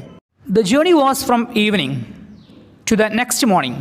ഒരു ദിവസം വൈകുന്നേരം മുതൽ അടുത്ത ദിവസം രാവിലെ വരെയായിരുന്നു ആ ഒരു യാത്ര. It tells how interesting the earth looks when viewed from different angle from above the earth. ഭൂമിയെ വളരെ വ്യത്യസ്തമായിട്ടുള്ളൊരു ആംഗിളിലൂടെ ഭൂമിക്ക് മുകളിൽ വെച്ചിട്ട് കാണുന്ന ആ ഒരു ആകാശ ദൃശ്യത്തെക്കുറിച്ചും ഇത് വിവരിക്കുന്നുണ്ട്. They carried food, barometer, siren, trumpets, overcoats, raincoats, ballast, etc. അവർ അവരുടെ യാത്രയിൽ, അതായത് ആ ഒരു ബലൂൺ ജേണിയിൽ അവർ ക്യാരി ചെയ്തിട്ടുള്ള വസ്തുക്കളായിരുന്നു food, barometer, siren, trumpets, overcoats, raincoats, ballast എന്നീ വസ്തുക്കളായിരുന്നു അവർ ആ ഒരു യാത്രയിൽ കൊണ്ടുപോയത്. They started their journey from Belgian frontier La Villette in Paris. ബെൽജിയൻ അതിർത്തിയിലുള്ള, അതായത് പാരീസിലുള്ള ലാവലിറ്റെ എന്ന സ്ഥലത്ത് വെച്ചായിരുന്നു അവരുടെ യാത്ര അവർ സ്റ്റാർട്ട് ചെയ്തത്, തുടങ്ങിയത്. The balloon flu over the Paris city. അങ്ങനെ ആ ഒരു ബലൂൺ യാത്ര തുടങ്ങിയ സമയത്ത് പാരീസ് സിറ്റിക്ക് മുകളിലൂടെ ആ ഒരു ബലൂൺ പറന്നു. ദേ enjoy the view of Paris city. അങ്ങനെ പാരീസ് സിറ്റിക്ക് മുകളിലൂടെ, പാരീസിന് മുകളിലൂടെ ആ ഒരു ബലൂൺ പറക്കുന്ന സമയത്ത് അതിൻ്റെ ആകാശ ദൃശ്യം, വളരെ മനോഹരമായിട്ടുള്ള ഒരു ദൃശ്യം അവർ വളരെ നന്നായിട്ട് ആസ്വദിച്ചു. The aerial view of Paris was very interesting.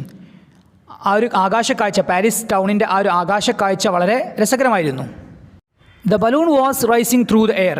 അങ്ങനെ ആ ഒരു ബലൂൺ, ലേഹോല എന്ന ആ ഒരു ഹോട്ട് എയർ ബലൂൺ അന്തരീക്ഷത്തിലൂടെ ഉയർന്ന് പറക്കുകയായിരുന്നു. They threw pieces of papers out of the basket now and then. അങ്ങനെ ആ ഒരു യാത്രക്കിടയിൽ, ലേഹോല എന്ന ആ ഒരു ഹോട്ട് എയർ ബലൂണിൽ സഞ്ചരിക്കുന്നതിനിടയിൽ അവർ ഇടയ്ക്കിടെ പേപ്പർ കഷ്ണങ്ങൾ പുറത്തേക്ക് എറിയുന്നുണ്ടായിരുന്നു. എന്തിനു വേണ്ടിയിട്ടാണ് ആ ഒരു പേപ്പർ കഷ്ണങ്ങൾ അവർ പുറത്തേക്ക് എറിയുന്നത്? They understood whether they are rising or falling by throwing papers out of the basket to the air. അങ്ങനെ ആ ഒരു ബലൂൺ യാത്രക്കിടയിൽ ആ ഒരു ബലൂൺ ഹോട്ട് എയർ ബലൂൺ താഴോട്ടാണോ അതല്ലെങ്കിൽ മുകളിലോട്ടാണോ പോകുന്നത് എന്ന് മനസ്സിലാക്കുന്നതിന് വേണ്ടിയിട്ടായിരുന്നു അവർ പുറത്തേക്ക് ആ ഒരു ബലൂണിന് പുറത്തേക്ക് കടലാസ് കഷ്ണങ്ങൾ എറിഞ്ഞത്. എങ്ങനെയാണ് ബലൂണിന് പുറത്തേക്ക് പേപ്പർ കഷ്ണങ്ങൾ എറിയുന്ന സമയത്ത് അവർ മുകളിലോട്ടാണോ ആ ഒരു ബലൂൺ മുകളിലോട്ടാണോ അതല്ലെങ്കിൽ താഴോട്ടാണോ പോകുന്നത് എന്ന് മനസ്സിലാക്കുക? If the papers go up it means they are falling. അങ്ങനെ അവർ പുറത്തേക്ക് എറിയുന്ന ആ ഒരു കടലാസ് കഷ്ണങ്ങൾ മുകളിലോട്ടാണ് പോകുന്നത് എങ്കിൽ ഇത് അർത്ഥമാക്കുന്നത് അവരുടെ ബലൂൺ താഴോട്ടാണ് പോകുന്നത് എന്നതാണ്. And if the papers fall down it means that the balloon is rising. അതേസമയം തന്നെ അവർ ബലൂണിന് പുറത്തേക്ക് എറിയുന്ന പേപ്പർ കഷ്ണങ്ങൾ താഴോട്ടാണ് പോകുന്നത് എങ്കിൽ അത് അർത്ഥമാക്കുന്നത് അവരുടെ ബലൂൺ മുകളിലോട്ടാണ് പോകുന്നത് എന്നതാണ്. The balloon was sometimes rising and sometimes descending. അങ്ങനെ ആ ഒരു ബലൂൺ യാത്രക്കിടയിൽ ബലൂൺ ചില സമയങ്ങളിൽ താഴുകയാണ്, അതുപോലെ തന്നെ ചില സമയങ്ങളിൽ ഉയരുകയുമായിരുന്നു. To rise the balloon and adjust the balance of the balloon they threw ballast to the air. അങ്ങനെ ആ ഒരു ബലൂൺ ഉയരാനും അതുപോലെ തന്നെ ഒരു ബാലൻസ്ഡ് ആയിട്ട് അതായത് സ്റ്റഡി ആയിട്ട് നിൽക്കാനും വേണ്ടിയിട്ട് അവർ പുറത്തേക്ക് ബോളസ്റ്റ് എറിയുന്നുണ്ടായിരുന്നു. ബോളസ്റ്റ് എന്താണ് എന്നുള്ളത് നമുക്കറിയാം. സാൻഡ് ആൻഡ് സ്റ്റോൺ, കല്ലും അതുപോലെ തന്നെ മണലും അടങ്ങിയിട്ടുള്ളതാണ് ബോളസ്റ്റ്. ഇത് ഇടയ്ക്കിടയ്ക്ക് അവർ പുറത്തേക്ക് എറിയുന്നുണ്ടായിരുന്നു. എന്തിനു വേണ്ടിയായിരുന്നു ആ ഒരു ബലൂണിനെ പുറത്തേക്ക് അവർ ബോളസ്റ്റ് എറിഞ്ഞത്? ആ ഒരു ബലൂൺ ചില സമയങ്ങളിൽ ഉയരാനും അതുപോലെ തന്നെ ചില സമയങ്ങളിൽ സ്റ്റഡി ആയിട്ട് നിൽക്കാനും വേണ്ടി. They reach the height of 2350 metres. അങ്ങനെ ആ ഒരു ബലൂൺ 2350 മീറ്റർ ഉയരത്തിലെത്തി. The earth was no longer visible as it was covered by the thin layer of mist. ഭൂമി മൂടൽ മഞ്ഞ് കൊണ്ട് മൂടപ്പെട്ടതിനാൽ തന്നെ അവർക്ക് അത്രയും ഉയരത്തിൽ വെച്ച് ഭൂമിയെ കാണാൻ സാധിക്കുമായിരുന്നില്ല. Then all of a sudden rose the moon. അങ്ങനെ ഉടനെ തന്നെ ചന്ദ്രൻ ഉദിക്കുകയാണ്, ആകാശത്ത് ചന്ദ്രൻ ഉദിക്കുകയാണ്. They could see nothing but the moon. ചന്ദ്രൻ ഒഴികെ ആ ഒരു ആകാശത്ത് അവർക്കൊന്നും കാണാൻ സാധിച്ചിരുന്നില്ല. The moon look like another balloon travelling opposite Le Horla. The moon look like another balloon travelling opposite Le Horla. അങ്ങനെ ആകാശത്ത് ചന്ദ്രനെ കണ്ട സമയത്ത് അവർക്ക് ഫീൽ ചെയ്തത് അവരെ പോലെ തന്നെ, അതായത് ലെഹോല എന്ന ഹോട്ട് എയർ ബലൂണിനെ പോലെ തന്നെയുള്ള മറ്റൊരു ബലൂണിനെ പോലെയായിരുന്നു ചന്ദ്രനെ അവർക്ക് തോന്നിയത്. The balloon floated in space. അങ്ങനെ ആ ഒരു ബലൂൺ ഹോട്ട് എയർ ബലൂൺ ലെഹോല ആ ഒരു അന്തരീക്ഷത്തിലൂടെ ഒഴുകി നടന്നു. All the passengers really enjoy the balloon trip. ആ ഒരു ബലൂൺ യാത്ര ആ ഒരു 5 യാത്രക്കാരും വളരെ നന്നായിട്ട് ആസ്വദിച്ചു. They lost all thoughts of their earth. They had no regrets, plans or hopes. യാത്രക്കാരെല്ലാവരും ആ ഒരു യാത്രയിൽ വല്ലാതെ മുഴുകിയത് കാരണം തന്നെ ഭൂമിയെക്കുറിച്ചുള്ള എല്ലാ ചിന്തകളും അവർ മറന്നിരുന്നു. വിഷമങ്ങളോ ബുദ്ധിമുട്ടുകളോ പ്രയാസങ്ങളോ ഒന്നും അവരുടെ മനസ്സിലുണ്ടായിരുന്നില്ല. The balloon was like a travelling planet. സഞ്ചരിക്കുന്ന ഒരു പ്ലാനറ്റ്, ഒരു ഗോളത്തെ പോലെയായിരുന്നു അവരുടെ ആ ഒരു hot air balloon. When they reached 2350 metres height the balloon began to descend. അങ്ങനെ 2350 മീറ്ററിലെത്തിയ ശേഷം ആ ഒരു ബലൂൺ താഴോട്ടിറങ്ങാൻ തുടങ്ങി. They went down rapidly. വളരെ സ്പീഡിലായിരുന്നു, വളരെ വേഗത്തിലായിരുന്നു താഴോട്ടുള്ള അവരുടെ യാത്ര. The sun rose and the passengers could see all the little details on earth. അങ്ങനെ സൂര്യൻ ഉദിക്കുകയും ആ ഒരു യാത്രക്കാർക്ക് ഭൂമിയിലുള്ള ഏകദേശം എല്ലാ കാര്യങ്ങളും കാണാൻ സാധിക്കുകയും ചെയ്തു. They could see mast, sea, fields, streams, cows and peasants. കപ്പൽപ്പായകൾ, കടൽ, വയലുകൾ, അരുവികൾ, അതുപോലെ തന്നെ പശുക്കൾ, മൃഗങ്ങൾ, ദെൻ പെസൻസ് അതായത് കർഷകർ തുടങ്ങിയവയെല്ലാം അവർക്ക് കാണാൻ സാധിച്ചു. Captain Joyce ordered to descend. അങ്ങനെ താഴോട്ട് ഇറങ്ങാനുള്ള നിർദ്ദേശം ക്യാപ്റ്റൻ ജോയ്സ് നൽകുകയാണ്. The basket hit on the earth and flew up again. അങ്ങനെ ആ ഒരു ഹോട്ട് എയർ ബലൂണിലുള്ള ആ ഒരു ബാസ്ക്കറ്റ്, താഴെയുള്ള ആ ഒരു ബാസ്ക്കറ്റ് ഭൂമിയിൽ തട്ടുകയും വീണ്ടും മുകളിലിട്ട് ഉയരുകയും ചെയ്തു. Again it touched the ground and settled on the ground. അങ്ങനെ വീണ്ടും അത് ഗ്രൗണ്ടിൽ തട്ടുകയും അത് ഗ്രൗണ്ടിൽ സെറ്റിലാവുകയും ചെയ്തു. They landed in a field Belgium. ബെൽജിയത്തിലുള്ള ഒരു വയലിലായിരുന്നു അവർ ഇറങ്ങിയത്, ഒരു കൃഷിഭൂമിയിലായിരുന്നു അവർ ഇറങ്ങിയത്. The peasants ran towards them. അങ്ങനെ ആ ഒരു കൃഷിഭൂമിയിൽ ആ ഒരു ബലൂൺ ഇറങ്ങിയ സമയത്ത് അവിടെ ഉണ്ടായിരുന്ന കർഷകർ അവരുടെ അടുത്തേക്ക് ഓടി വരികയാണ്. The peasants help them to pack up their materials and carry it to the railway station from where the took train for Paris. അങ്ങനെ അവിടേക്ക് ഓടി വന്ന കർഷകരുടെ സഹായത്തോടു കൂടെ എല്ലാ മെറ്റീരിയൽസും, അതായത് ആ ഒരു യാത്രക്ക് അവർ ഉപയോഗിച്ച എല്ലാ മെറ്റീരിയൽസും അവർ പാക്കപ്പ് ചെയ്യുകയും അവരുടെ സഹായത്തോടു കൂടെ, കർഷകരുടെ സഹായത്തോടു കൂടെ അവയെല്ലാം റെയിൽവേ സ്റ്റേഷനിലേക്ക് കൊണ്ടുപോവുകയും ചെയ്തു. അങ്ങനെ അവിടെ വെച്ച് ആ ഒരു ട്രെയിനിലൂടെ അവർ തിരികെ പാരീസിലേക്ക് പോവുകയും ചെയ്തു. ഓക്കെ പ്രിയപ്പെട്ട വിദ്യാർത്ഥികളെ, ഇത്രയും കാര്യങ്ങളാണ് ദ ട്രിപ്പ് ഓഫ് ലെഹോല എന്ന യാത്രാ വിവരണത്തിലൂടെ നമുക്ക് മനസ്സിലാകുന്നത്. All the travellers really enjoy the journey. അങ്ങനെ എല്ലാ യാത്രക്കാരും ആ ഒരു യാത്ര നന്നായിട്ട് ആസ്വദിച്ചിട്ടുണ്ടായിരുന്നു. They watch the setting sun, rising moon and rising sun etcetera. ആ ഒരു യാത്രക്കിടയിൽ, അതായത് ലഹോല എന്ന ഹോട്ട് എയർ ബലൂണിലൂടെയുള്ള ആ ഒരു യാത്രക്കിടയിൽ, ആകാശത്തിലൂടെയുള്ള ആ ഒരു യാത്രക്കിടയിൽ സൂര്യാസ്തമയവും ചന്ദ്രൻ്റെ ഉദയവും അതുപോലെ തന്നെ സൂര്യൻ്റെ ഉദയവും എല്ലാം അവർക്ക് വളരെ ഭംഗിയായിട്ട് കാണാൻ സാധിച്ചു. ഓക്കെ പ്രിയപ്പെട്ട വിദ്യാർത്ഥികളെ, ഇനി നമുക്ക് ഈ ഒരു യൂണിറ്റിൽ നിന്നുള്ള 3-ാം ചാപ്റ്ററായ the sacred turtles of Kandavu എന്ന ഫിജിയൻ ഐതിഹ്യത്തെക്കുറിച്ച് മനസ്സിലാക്കാം. The sacred turtles of Kandavu, കണ്ടാവുവിലെ വിശുദ്ധരായ കടലാമകൾ. It's a Fijian legend. ഇതൊരു ഫിജിയൻ ലെജൻഡാണ്, അതായത് ഒരു ഐതിഹ്യമാണ്. Legend is a traditional story passed from one generation to the other. തലമുറകളായിട്ട് കൈമാറി വരുന്ന കഥകളെയാണ് നാം ലെജൻഡ് എന്ന് പറയുന്നത്. ഓക്കെ പ്രിയപ്പെട്ട വിദ്യാർത്ഥികളെ, ഇനി നമുക്ക് ഈ ഒരു ചാപ്റ്ററിൻ്റെ the sacred turtles of Kandavu എന്ന ഈ ഒരു ചാപ്റ്ററിൻ്റെ വളരെ ബ്രീഫായിട്ടുള്ള സമ്മറി മനസ്സിലാക്കാം. Fiji is a group of island. ഒരു കൂട്ടം ദ്വീപുകളുടെ പേരാണ് ഫിജി, അതായത് ദ്വീപുകളുടെ ഒരു കൂട്ടമാണ് Fiji. Then Kandavu is one of the larger islands of Fiji group. Fiji ഗ്രൂപ്പിലുള്ള, അതായത് ധാരാളം ദ്വീപുകളുടെ ഒരു കൂട്ടമാണ് ഫിജി. അതിൽപ്പെട്ട വലിയ ഒരു ദ്വീപിൻ്റെ പേരാണ് Kandavu. Then Namuana is a beautiful village on the island of Kandavu. Kandavu ദ്വീപിലുള്ള വളരെ മനോഹരമായിട്ടുള്ള ഒരു വില്ലേജ്, ഒരു ഗ്രാമമാണ് നമുവാന. ഒന്നുകൂടെ പറയാം, ഒരു കൂട്ടം ദ്വീപുകളുടെ പേരാണ് ഫിജി. അതിൽപ്പെട്ട വലിയ ഒരു ദ്വീപാണ് കണ്ടാവു. ദെൻ കണ്ടാവു എന്ന ദ്വീപിലുള്ള വളരെ മനോഹരമായിട്ടുള്ള ഒരു ഗ്രാമമാണ് Namuana. Then there is a strange ritual in Namuana. Namuana എന്ന ആ മനോഹരമായിട്ടുള്ള ആ ഒരു ഗ്രാമത്തിൽ വളരെ സ്ട്രേഞ്ച് ആയിട്ടുള്ള, അപരിചിതമായിട്ടുള്ള ഒരു ആചാരമുണ്ട്. അതായത് the women of Namuana perform a strange ritual every year. എല്ലാ വർഷവും നമുവാനയിലുള്ള സ്ത്രീകൾ ഒരു അപരിചിതമായിട്ടുള്ളൊരു ആചാരം ആചരിക്കാറുണ്ട്. The name of the strange ritual is turtle calling. ആ ഒരു ആചാരത്തിൻ്റെ, അപരിചിതമായിട്ടുള്ള ആ ഒരു ആചാരത്തിൻ്റെ പേരാണ് ടേർട്ടിൽ കോളിംഗ്, ആമകളെ വിളിക്കുക എന്നുള്ളത്. ടേർട്ടിൽ കോളിംഗ്, ആമകളെ വിളിക്കുക എന്ന ഈ ഒരു അപരിചിതമായിട്ടുള്ള, അതായത് നമുവാന വില്ലേജിലുള്ള ടേർട്ടിൽ കോളിംഗ് എന്ന ഈ ഒരു അപരിചിതമായിട്ടുള്ള ആചാരം എങ്ങനെയാണ് അവർ ആചരിക്കുക എന്നത് നമുക്ക് നോക്കാം. All the maidens of the village of Namuana assemble on the seashore. Namuana ഗ്രാമത്തിലുള്ള എല്ലാ കന്യകമാരായിട്ടുള്ള സ്ത്രീകളും കടൽ തീരത്ത് ഒരുമിച്ച് കൂടുന്നു. They sing a strange chant. വളരെ വിചിത്രമായിട്ടുള്ള, സ്ട്രേഞ്ച് ആയിട്ടുള്ള മന്ത്രരൂപത്തിലുള്ള ഒരു പാട്ട് അവർ പാടുകയും ചെയ്യുന്നു. അതായത് നമുവാന ഗ്രാമത്തിലുള്ള എല്ലാ കന്യകമാരായിട്ടുള്ള സ്ത്രീകളും കടൽ തീരത്ത് ഒരുമിച്ച് കൂടുകയും വളരെ വിചിത്രമായ മന്ത്രരൂപത്തിലുള്ള ഒരു പാട്ട് അവർ പാടുകയും ചെയ്യുന്നു. As they sing a strange chant, a lot of turtles would rise one by one to lie on the surface to listen the song. അങ്ങനെ ആ ഒരു കടൽ തീരത്ത് ഒരുമിച്ച് കൂടിയിട്ടുള്ള കന്യകുമാരായിട്ടുള്ള സ്ത്രീകൾ വളരെ വിചിത്രമായിട്ടുള്ള മന്ത്രരൂപത്തിലുള്ള ഒരു പാട്ട് പാടുന്ന സമയത്ത് ആ ഒരു പാട്ട് കേൾക്കുന്നതിന് വേണ്ടിയിട്ട് കടലിലുള്ള കടലാമകൾ വെള്ളത്തിന് മുകളിലേക്ക് ഉയർന്നു വരികയാണ്.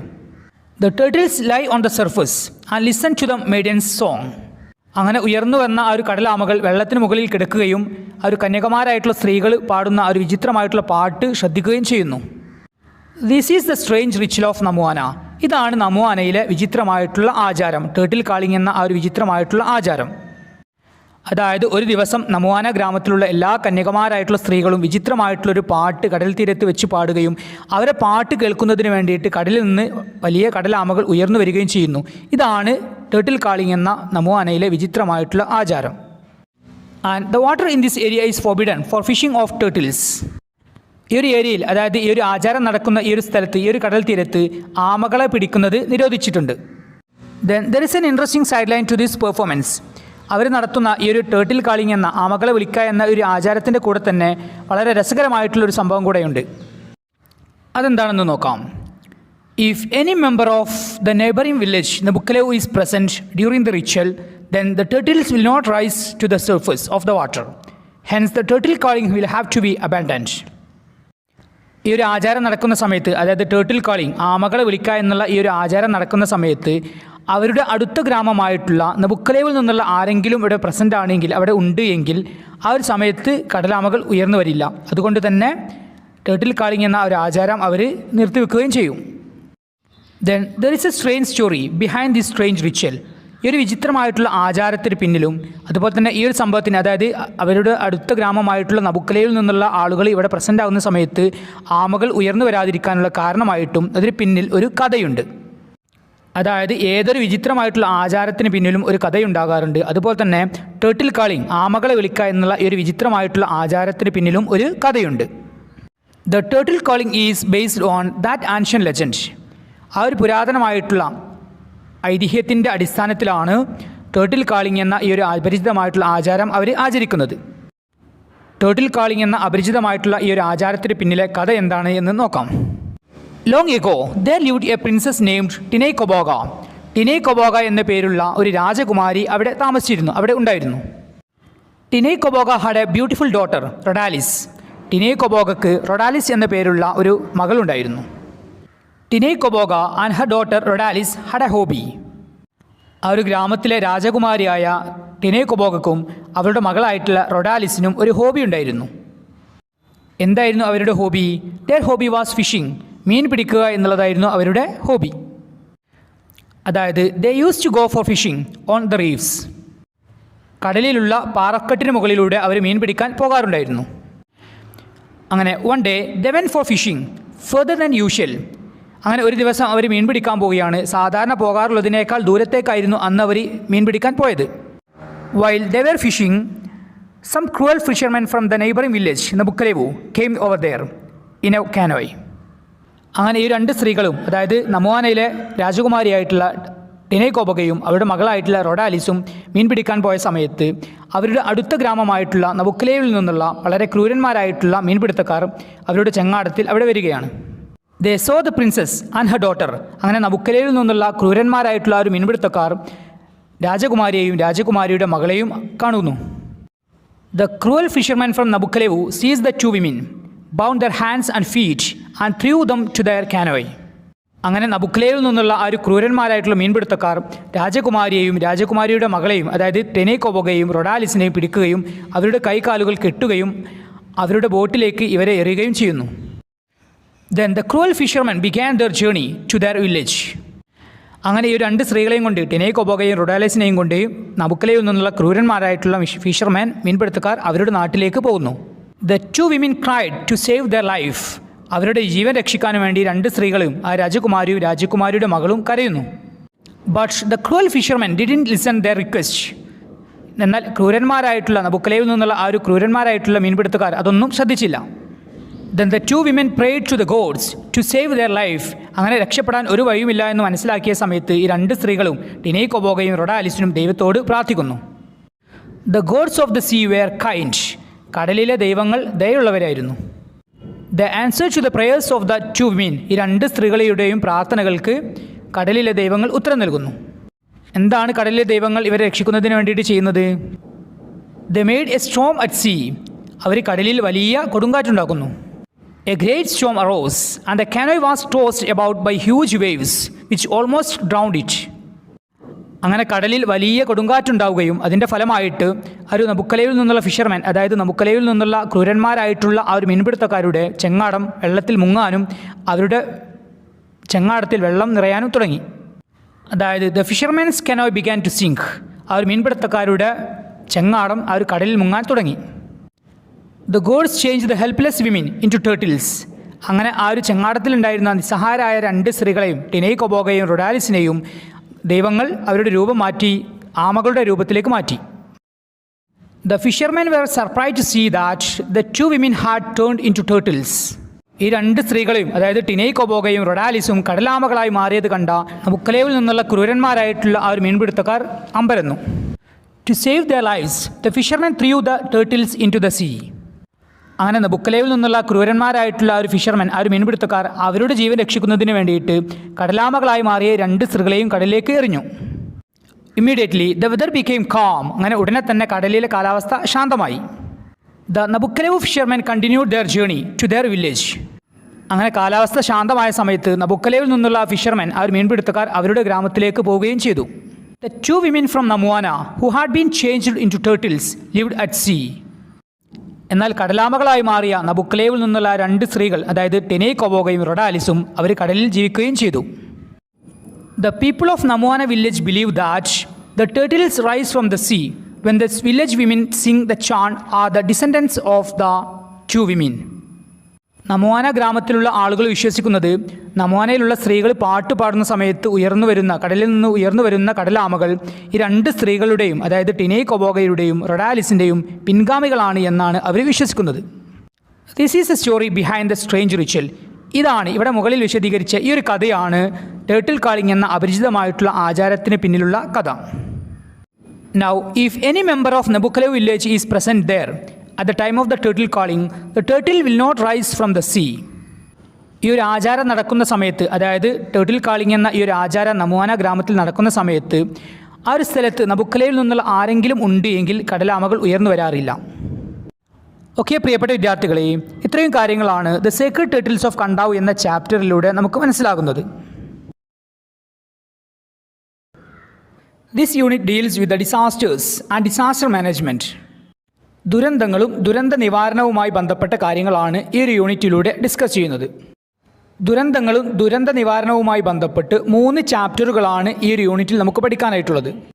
അഞ്ജന മജുംദാറിൻ്റെ disasters and disaster management in India എന്ന എസ്സേയും ഡോക്ടർ എ ജെ ക്രോണിൻ എഴുതിയിട്ടുള്ള ദ സെറാങ് ഓഫ് റാണഗഞ്ചി എന്ന ഷോർട്ട് സ്റ്റോറിയും ബെഞ്ചമിൻ പെക്കഴ്ത്ത് എഴുതിയിട്ടുള്ള the wreck of the Titanic എന്ന കവിതയുമാണ് ഈ ഒരു യൂണിറ്റിലൂടെ നമുക്ക് പഠിക്കാനായിട്ടുള്ളത്. ഓക്കെ, ഈ ഓരോ ചാപ്റ്ററുകളുടെയും വളരെ ബ്രീഫായിട്ടുള്ള, വളരെ ചുരുങ്ങിയ രീതിയിലുള്ള സമ്മറി നമുക്ക് മനസ്സിലാക്കാം. ആദ്യം തന്നെ disasters and disaster management in India എന്ന എസ്സേയുടെ സമ്മറി മനസ്സിലാക്കാം. Disasters and disaster management in India, ദുരന്തങ്ങളും ദുരന്ത നിവാരണവും ഇന്ത്യയിൽ.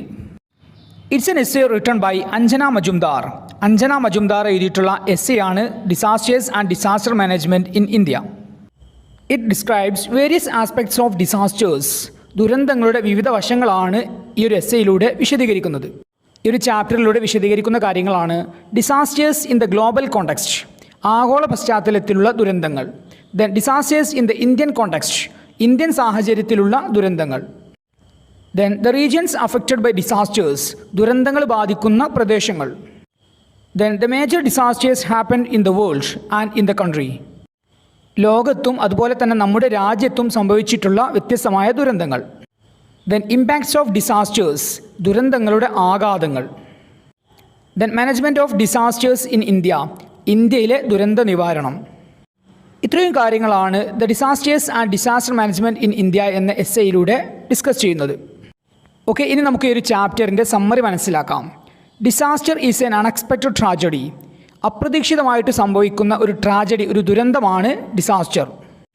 It's a common phenomenon for humanity, മനുഷ്യരാശിക്ക് തന്നെ ഇതൊരു സർവ്വസാധാരണമായിട്ടുള്ള ഒരു പ്രതിഭാസമാണ്. അതായത് സാധാരണയായിട്ട് സംഭവിക്കുന്ന ഒരു പ്രതിഭാസമാണ് ഡിസാസ്റ്റർ, ദുരന്തം. Nowadays disasters have increased in frequency and intensity.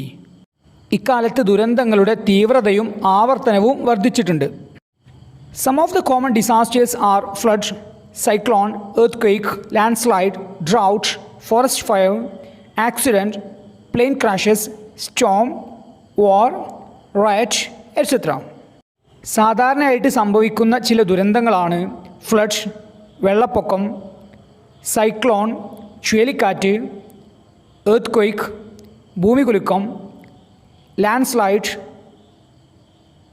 മണ്ണിടിച്ചിൽ, ദെൻ ഡ്രൗട്ട്, വരൾച്ച, ഫോറസ്റ്റ് ഫയേഴ്സ്, കാട്ടുതീ, ആക്സിഡൻറ്റ്, അപകടങ്ങൾ, പ്ലെയിൻ ക്രാഷസ്, വിമാന അപകടങ്ങൾ, സ്റ്റോം, കൊടുങ്കാറ്റ്, വാർ, യുദ്ധം, റയറ്റ്, കലാപം. നമ്മുടെ ലോകത്ത് സർവ്വസാധാരണമായിട്ട് സംഭവിക്കുന്ന ദുരന്തങ്ങളാണിവ. Then there are 2 types of disasters, natural disasters and manmade disasters. 2 തരത്തിലുള്ള ദുരന്തങ്ങളാണുള്ളത്. അതായത് ദുരന്തങ്ങളെ നമുക്ക് 2ആയി തരംതിരിക്കാം. നാച്ചുറൽ ഡിസാസ്റ്റേഴ്സ്, പ്രകൃതി ദുരന്തങ്ങൾ. ദെൻ മാൻമെയ്ഡ് ഡിസാസ്റ്റേഴ്സ്, മനുഷ്യനിർമ്മിത ദുരന്തങ്ങൾ. Some of the common natural disasters are flood, cyclone, earth landslide, drought, forest fires, tornado, hurricane, storm, etcetera. സാധാരണയായിട്ട് സംഭവിക്കാറുള്ള പ്രകൃതി ദുരന്തങ്ങളാണ് ഫ്ലഡ്, വെള്ളപ്പൊക്കം, സൈക്ലോൺ, ചുഴലിക്കാറ്റ്, എർത്ത് ഭൂകമ്പം, ലാൻഡ്സ്ലൈഡ്, ഉരുൾപൊട്ടൽ, ഡ്രൗട്ട്, വരൾച്ച, ഫോറസ്റ്റ് ഫയേഴ്സ്, കാട്ടുതീ, ടൊർണേഡോ, ഹരിക്കെയിൻ, സ്റ്റോം, കൊടുങ്കാറ്റ് എന്നിവ. ടൊർണേഡോ അതുപോലെ തന്നെ ഹരിക്കെയിൻ എന്നിവ വ്യത്യസ്ത തരത്തിലുള്ള ചുഴലിക്കാറ്റുകളും അതുപോലെ തന്നെ കൊടുങ്കാറ്റുകളുമാണ്. അപ്പോൾ ഇത്രയും ദുരന്തങ്ങളാണ് പ്രകൃതി ദുരന്തങ്ങളായിട്ട് സാധാരണ സംഭവിക്കാറുള്ളത്. Then flood is the most common disaster. ഈ ഒരു ദുരന്തങ്ങളിൽ പ്രകൃതി ദുരന്തങ്ങളിൽ വെള്ളപ്പൊക്കമാണ് സർവ്വസാധാരണമായിട്ട് സംഭവിക്കാറുള്ള ഒരു ദുരന്തം. And drought is the deadliest disaster. അതുപോലെ തന്നെ വരൾച്ചയാണ് ഏറ്റവും മാരകമായിട്ടുള്ള ഒരു ദുരന്തം. The 48% of deaths are due to natural disasters. ഇന്ന് ലോകത്ത് നടക്കുന്ന മരണങ്ങളിൽ 48% സംഭവിക്കുന്നത് പ്രകൃതി ദുരന്തങ്ങളിൽ നിന്നാണ്. Then war, riot, accidents are the man made disasters. യുദ്ധം, കലാപങ്ങൾ, അതുപോലെ തന്നെ അപകടങ്ങൾ എന്നിവ മനുഷ്യനിർമ്മിത ദുരന്തങ്ങളാണ്. Poor sections of the society are most affected in a disaster. ഒരു ദുരന്തം സംഭവിക്കുന്ന സമയത്ത് സമൂഹത്തിലെ ഏറ്റവും ദരിദ്ര വിഭാഗങ്ങളെയാണ് അത് ഏറ്റവും കൂടുതൽ ബാധിക്കുന്നത്. Thousands of people die each year due to disasters. ദുരന്തങ്ങൾ കാരണം ഓരോ വർഷവും ആയിരക്കണക്കിന് ആളുകൾ മരിക്കുന്നുണ്ട്. Disasters cause death, damage and destruction. ദുരന്തങ്ങൾ മരണത്തിനും നാശത്തിനും അതുപോലെ തന്നെ കേടുപാടുകൾക്കും കാരണമാകുന്നു. Disasters affect both developed and developing countries. വികസിത രാജ്യങ്ങളെയും അതുപോലെ തന്നെ വികസ്വര രാജ്യങ്ങളെയും ദുരന്തങ്ങൾ ബാധിക്കുന്നുണ്ട്. Underdeveloped countries are more vulnerable to disasters. വികസ്വര രാജ്യങ്ങളാണ് ഏറ്റവും കൂടുതൽ ദുരന്തങ്ങൾക്ക് ഇരയാകുന്നത്. India is highly prone to disasters. ദുരന്തങ്ങൾക്ക് ഏറെ സാധ്യതയുള്ള ഒരു രാജ്യമാണ് ഇന്ത്യ.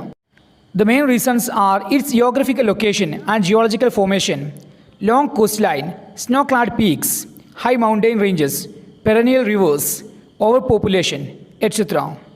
ഇന്ത്യയിൽ ദുരന്തങ്ങൾ സംഭവിക്കാൻ സാധ്യത കൂട്ടുന്ന ഘടകങ്ങളാണ് geographical location and geological formation, ഇന്ത്യയുടെ ഭൂമിശാസ്ത്രപരമായിട്ടുള്ള കാര്യങ്ങൾ, ദെൻ ലോങ് കോസ്റ്റ് ലൈൻ, നീണ്ട തീരപ്രദേശം, ദെൻ സ്നോ ക്ലാഡ് പീക്സ്, മഞ്ഞു മൂടിയ കൊടുമുടികൾ, ദെൻ ഹൈ മൗണ്ടെയിൻ റേഞ്ചസ്, ഉയർന്ന മലനിരകൾ, ദെൻ പെരനിയൽ റിവേഴ്സ്, നിറഞ്ഞു കവിഞ്ഞു ഒഴുകുന്ന നദികൾ, ദെൻ ഓവർ പോപ്പുലേഷൻ, ജനസംഖ്യാ വർധനവ്.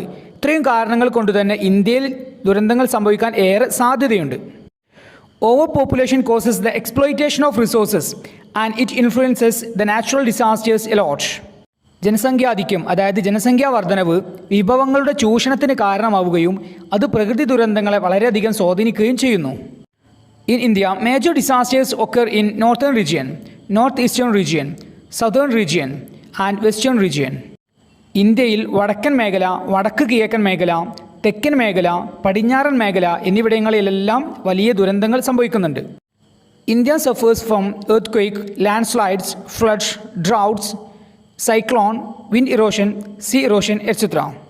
ഇന്ത്യയിൽ സർവ്വസാധാരണമായി നടക്കുന്ന ദുരന്തങ്ങളാണ് ഭൂകമ്പങ്ങൾ, ഉരുൾപൊട്ടൽ, വെള്ളപ്പൊക്കം, വരൾച്ച, ചുഴലിക്കാറ്റ്, മണ്ണൊലിപ്പ്, കടൽക്ഷോഭം എന്നിവ. Tsunami is A new form of disaster. ദുരന്തങ്ങളുടെ ഒരു പുതിയ രൂപമാണ് tsunami. Bhopal gas tragedy is the man made disaster that India witnessed in the last century. കഴിഞ്ഞ നൂറ്റാണ്ടിൽ ഇന്ത്യയിൽ സംഭവിച്ച മനുഷ്യനിർമ്മിതമായിട്ടുള്ള ഒരു ദുരന്തമാണ് ഭോപ്പാൽ വാതക ദുരന്തം.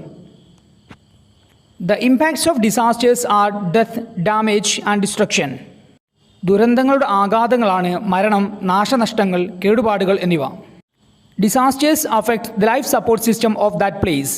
ദുരന്തങ്ങൾ ആ ഒരു സ്ഥലത്തെ ലൈഫ് സപ്പോർട്ട് സിസ്റ്റത്തെ ബാധിക്കുന്നു. Life support systems includes communication, power supply, water supply, health care, drainage et cetera. Life support system എന്നതുകൊണ്ട് ഉദ്ദേശിക്കുന്ന കാര്യങ്ങളാണ് കമ്മ്യൂണിക്കേഷൻ, ആശയവിനിമയം അതായത് വാർത്താവിനിമയം, പവർ സപ്ലൈ, വൈദ്യുതി വിതരണം, വാട്ടർ സപ്ലൈ, ജലവിതരണം, ഹെൽത്ത് കെയർ, ആരോഗ്യ സംരക്ഷണം, ഡ്രെയിനേജ് എന്നിവ തുടങ്ങിയ എല്ലാ കാര്യങ്ങളെയും ദുരന്തങ്ങൾ ബാധിക്കുന്നു. Disasters affect the commercial and economic activities. ദുരന്തങ്ങൾ വാണിജ്യ സാമ്പത്തിക പ്രവർത്തനങ്ങളെ ബാധിക്കുന്നു. Psychological rehabilitation is very important in the disaster management process. ദുരന്ത നിവാരണ പ്രക്രിയയിലെ വളരെ പ്രധാനപ്പെട്ട ഒരു കാര്യമാണ് മനഃശാസ്ത്രപരമായിട്ടുള്ള പുനരധിവാസം. Then building structure becomes the cause of destruction and death at the time of A disaster. ഒരു ദുരന്തം സംഭവിക്കുന്ന സമയത്ത് കെട്ടിടങ്ങളുടെ ഘടന കൂടുതൽ നഷ്ടത്തിനും കൂടുതൽ മരണത്തിനും കാരണമാകുന്നുണ്ട്. So, master plan and quality of materials used for construction are very important at the time of constructing a building. അതുകൊണ്ട് തന്നെ ഒരു കെട്ടിടം നിർമ്മിക്കുന്ന സമയത്ത് നിർമ്മാണത്തിന് ഉപയോഗിക്കുന്ന വസ്തുക്കളുടെ ഗുണനിലവാരവും നല്ല മികച്ച ഒരു മാസ്റ്റർ പ്ലാനും വളരെ പ്രധാനപ്പെട്ടതാണ്. Both state government and central government have their own role at the time of a disaster. ഒരു ദുരന്ത സമയത്ത് സംസ്ഥാന സർക്കാരിനും കേന്ദ്ര സർക്കാരിനും അവരുടേതായ പങ്കുണ്ട്. State government has the main role and the central government has the facilitating role. ഒരു ദുരന്തം സംഭവിക്കുന്ന സമയത്ത് സംസ്ഥാന സർക്കാരിനാണ് പ്രധാനപ്പെട്ട പങ്കുള്ളത്. അതുപോലെ തന്നെ അവരെ സഹായിക്കുന്ന പങ്കാണ് കേന്ദ്ര സർക്കാരിനുള്ളത്. Central government provides necessary support to the state government. സംസ്ഥാന സർക്കാരിന് ആവശ്യമായിട്ടുള്ള പിന്തുണ കേന്ദ്ര സർക്കാർ നൽകുന്നു. Rehabilitation of the victims is the integral part of disaster management. ദുരന്ത നിവാരണത്തിൻ്റെ അവിഭാജ്യ ഘടകമാണ് ഇരകളുടെ പുനരധിവാസം. Rescue teams are very important in the process of disaster management. ദുരന്ത നിവാരണ പ്രക്രിയയിലെ വളരെ പ്രധാനപ്പെട്ട ഒരു ഘടകമാണ് രക്ഷാപ്രവർത്തകർ. Government should provide better facilities to the rescue teams. രക്ഷാപ്രവർത്തകർക്ക് സർക്കാർ മികച്ച സൗകര്യങ്ങൾ ഒരുക്കി കൊടുക്കണം. Then the purpose of disaster management is not to prevent the disasters, but to decrease the effect of disasters. ദുരന്ത നിവാരണത്തിൻ്റെ ലക്ഷ്യം ദുരന്തങ്ങളെ തടയുക എന്നതല്ല, എന്നാൽ ദുരന്തങ്ങളുടെ ആഘാതം കുറയ്ക്കുക എന്നുള്ളതാണ്. ഓക്കെ പ്രിയപ്പെട്ട വിദ്യാർത്ഥികളെ, ഇത്രയും കാര്യങ്ങളാണ് വളരെ ബ്രീഫായിട്ട് പറയുകയാണെങ്കിൽ disasters and disaster management in India എന്ന എസ്സേയിലൂടെ നമുക്ക് മനസ്സിലാകുന്നത്. ദെൻ ഇനി നമുക്ക് ഈ ഒരു യൂണിറ്റിലെ 2ാം ചാപ്റ്ററായ ദ സെറാങ് ഓഫ് റാണഗഞ്ചി എന്ന കഥയുടെ സമ്മറി മനസ്സിലാക്കാം. ദ സെറാങ് ഓഫ് റാണഗഞ്ചി, റാണഗഞ്ചിയിലെ സ്രാങ്. സെറാങ് മീൻസ് കപ്പലിലെ ഒരു ജോലിക്കാരൻ. The serang of Ranaganji is a story written by doctor A Cronin. Doctor A Cronin എഴുതിയിട്ടുള്ള ഒരു കഥയാണ് the serang of Ranaganji. It's a story about a voyage. ഒരു കടൽ യാത്രയെക്കുറിച്ചാണ് ഈ ഒരു കഥ. വോയേജ് മീൻസ് സീ ജേണി, കടൽ യാത്ര. The voyage was from Liverpool to Calcutta. ലിവർപൂളിൽ നിന്ന് കൽക്കട്ട വരെയായിരുന്നു ആ ഒരു കടൽ യാത്ര. The name of the ship was Ranaganji. Ranaganji എന്നായിരുന്നു കപ്പലിൻ്റെ പേര്. അതായത് ലിവർപൂളിൽ നിന്ന് കൽക്കട്ട വരെയുള്ള ഒരു കടൽ യാത്രയെക്കുറിച്ചാണ് ഈ ഒരു കഥ. റാണഗഞ്ചി എന്ന ഷിപ്പിലായിരുന്നു ആ ഒരു യാത്ര, ആ ഒരു കടൽ യാത്ര. The story tells how the author and the hero of the story manage A potential calamity. എഴുത്തുകാരനും ഈ ഒരു കഥയിലെ നായകനും ഒരു ദുരന്തത്തെ എങ്ങനെയാണ് കൈകാര്യം ചെയ്യുന്നത് എന്നതാണ് ഈ ഒരു കഥ നമ്മോട് പറയുന്നത്. Then there are 4 characters in the story. ഈ ഒരു കഥയിൽ 4 കഥാപാത്രങ്ങളാണ് ഉള്ളത്. The characters in the story are doctor A Cronin, Hasan, Matt Job Smith and captain Hample. ഇത്രയും 4 കഥാപാത്രങ്ങളാണ് ഈ ഒരു കഥയിലുള്ളത്. ഇനി നമുക്ക് ഈ ഓരോ കഥാപാത്രങ്ങളെയും വിശദമായിട്ട് മനസ്സിലാക്കാം. Doctor A Cronin, he is the narrator of the story. Doctor A Cronin ആണ് ഈ ഒരു കഥ വിവരിക്കുന്നത്. He is the physician of the ship Ranaganji.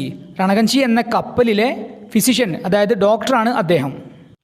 The next character Hasan.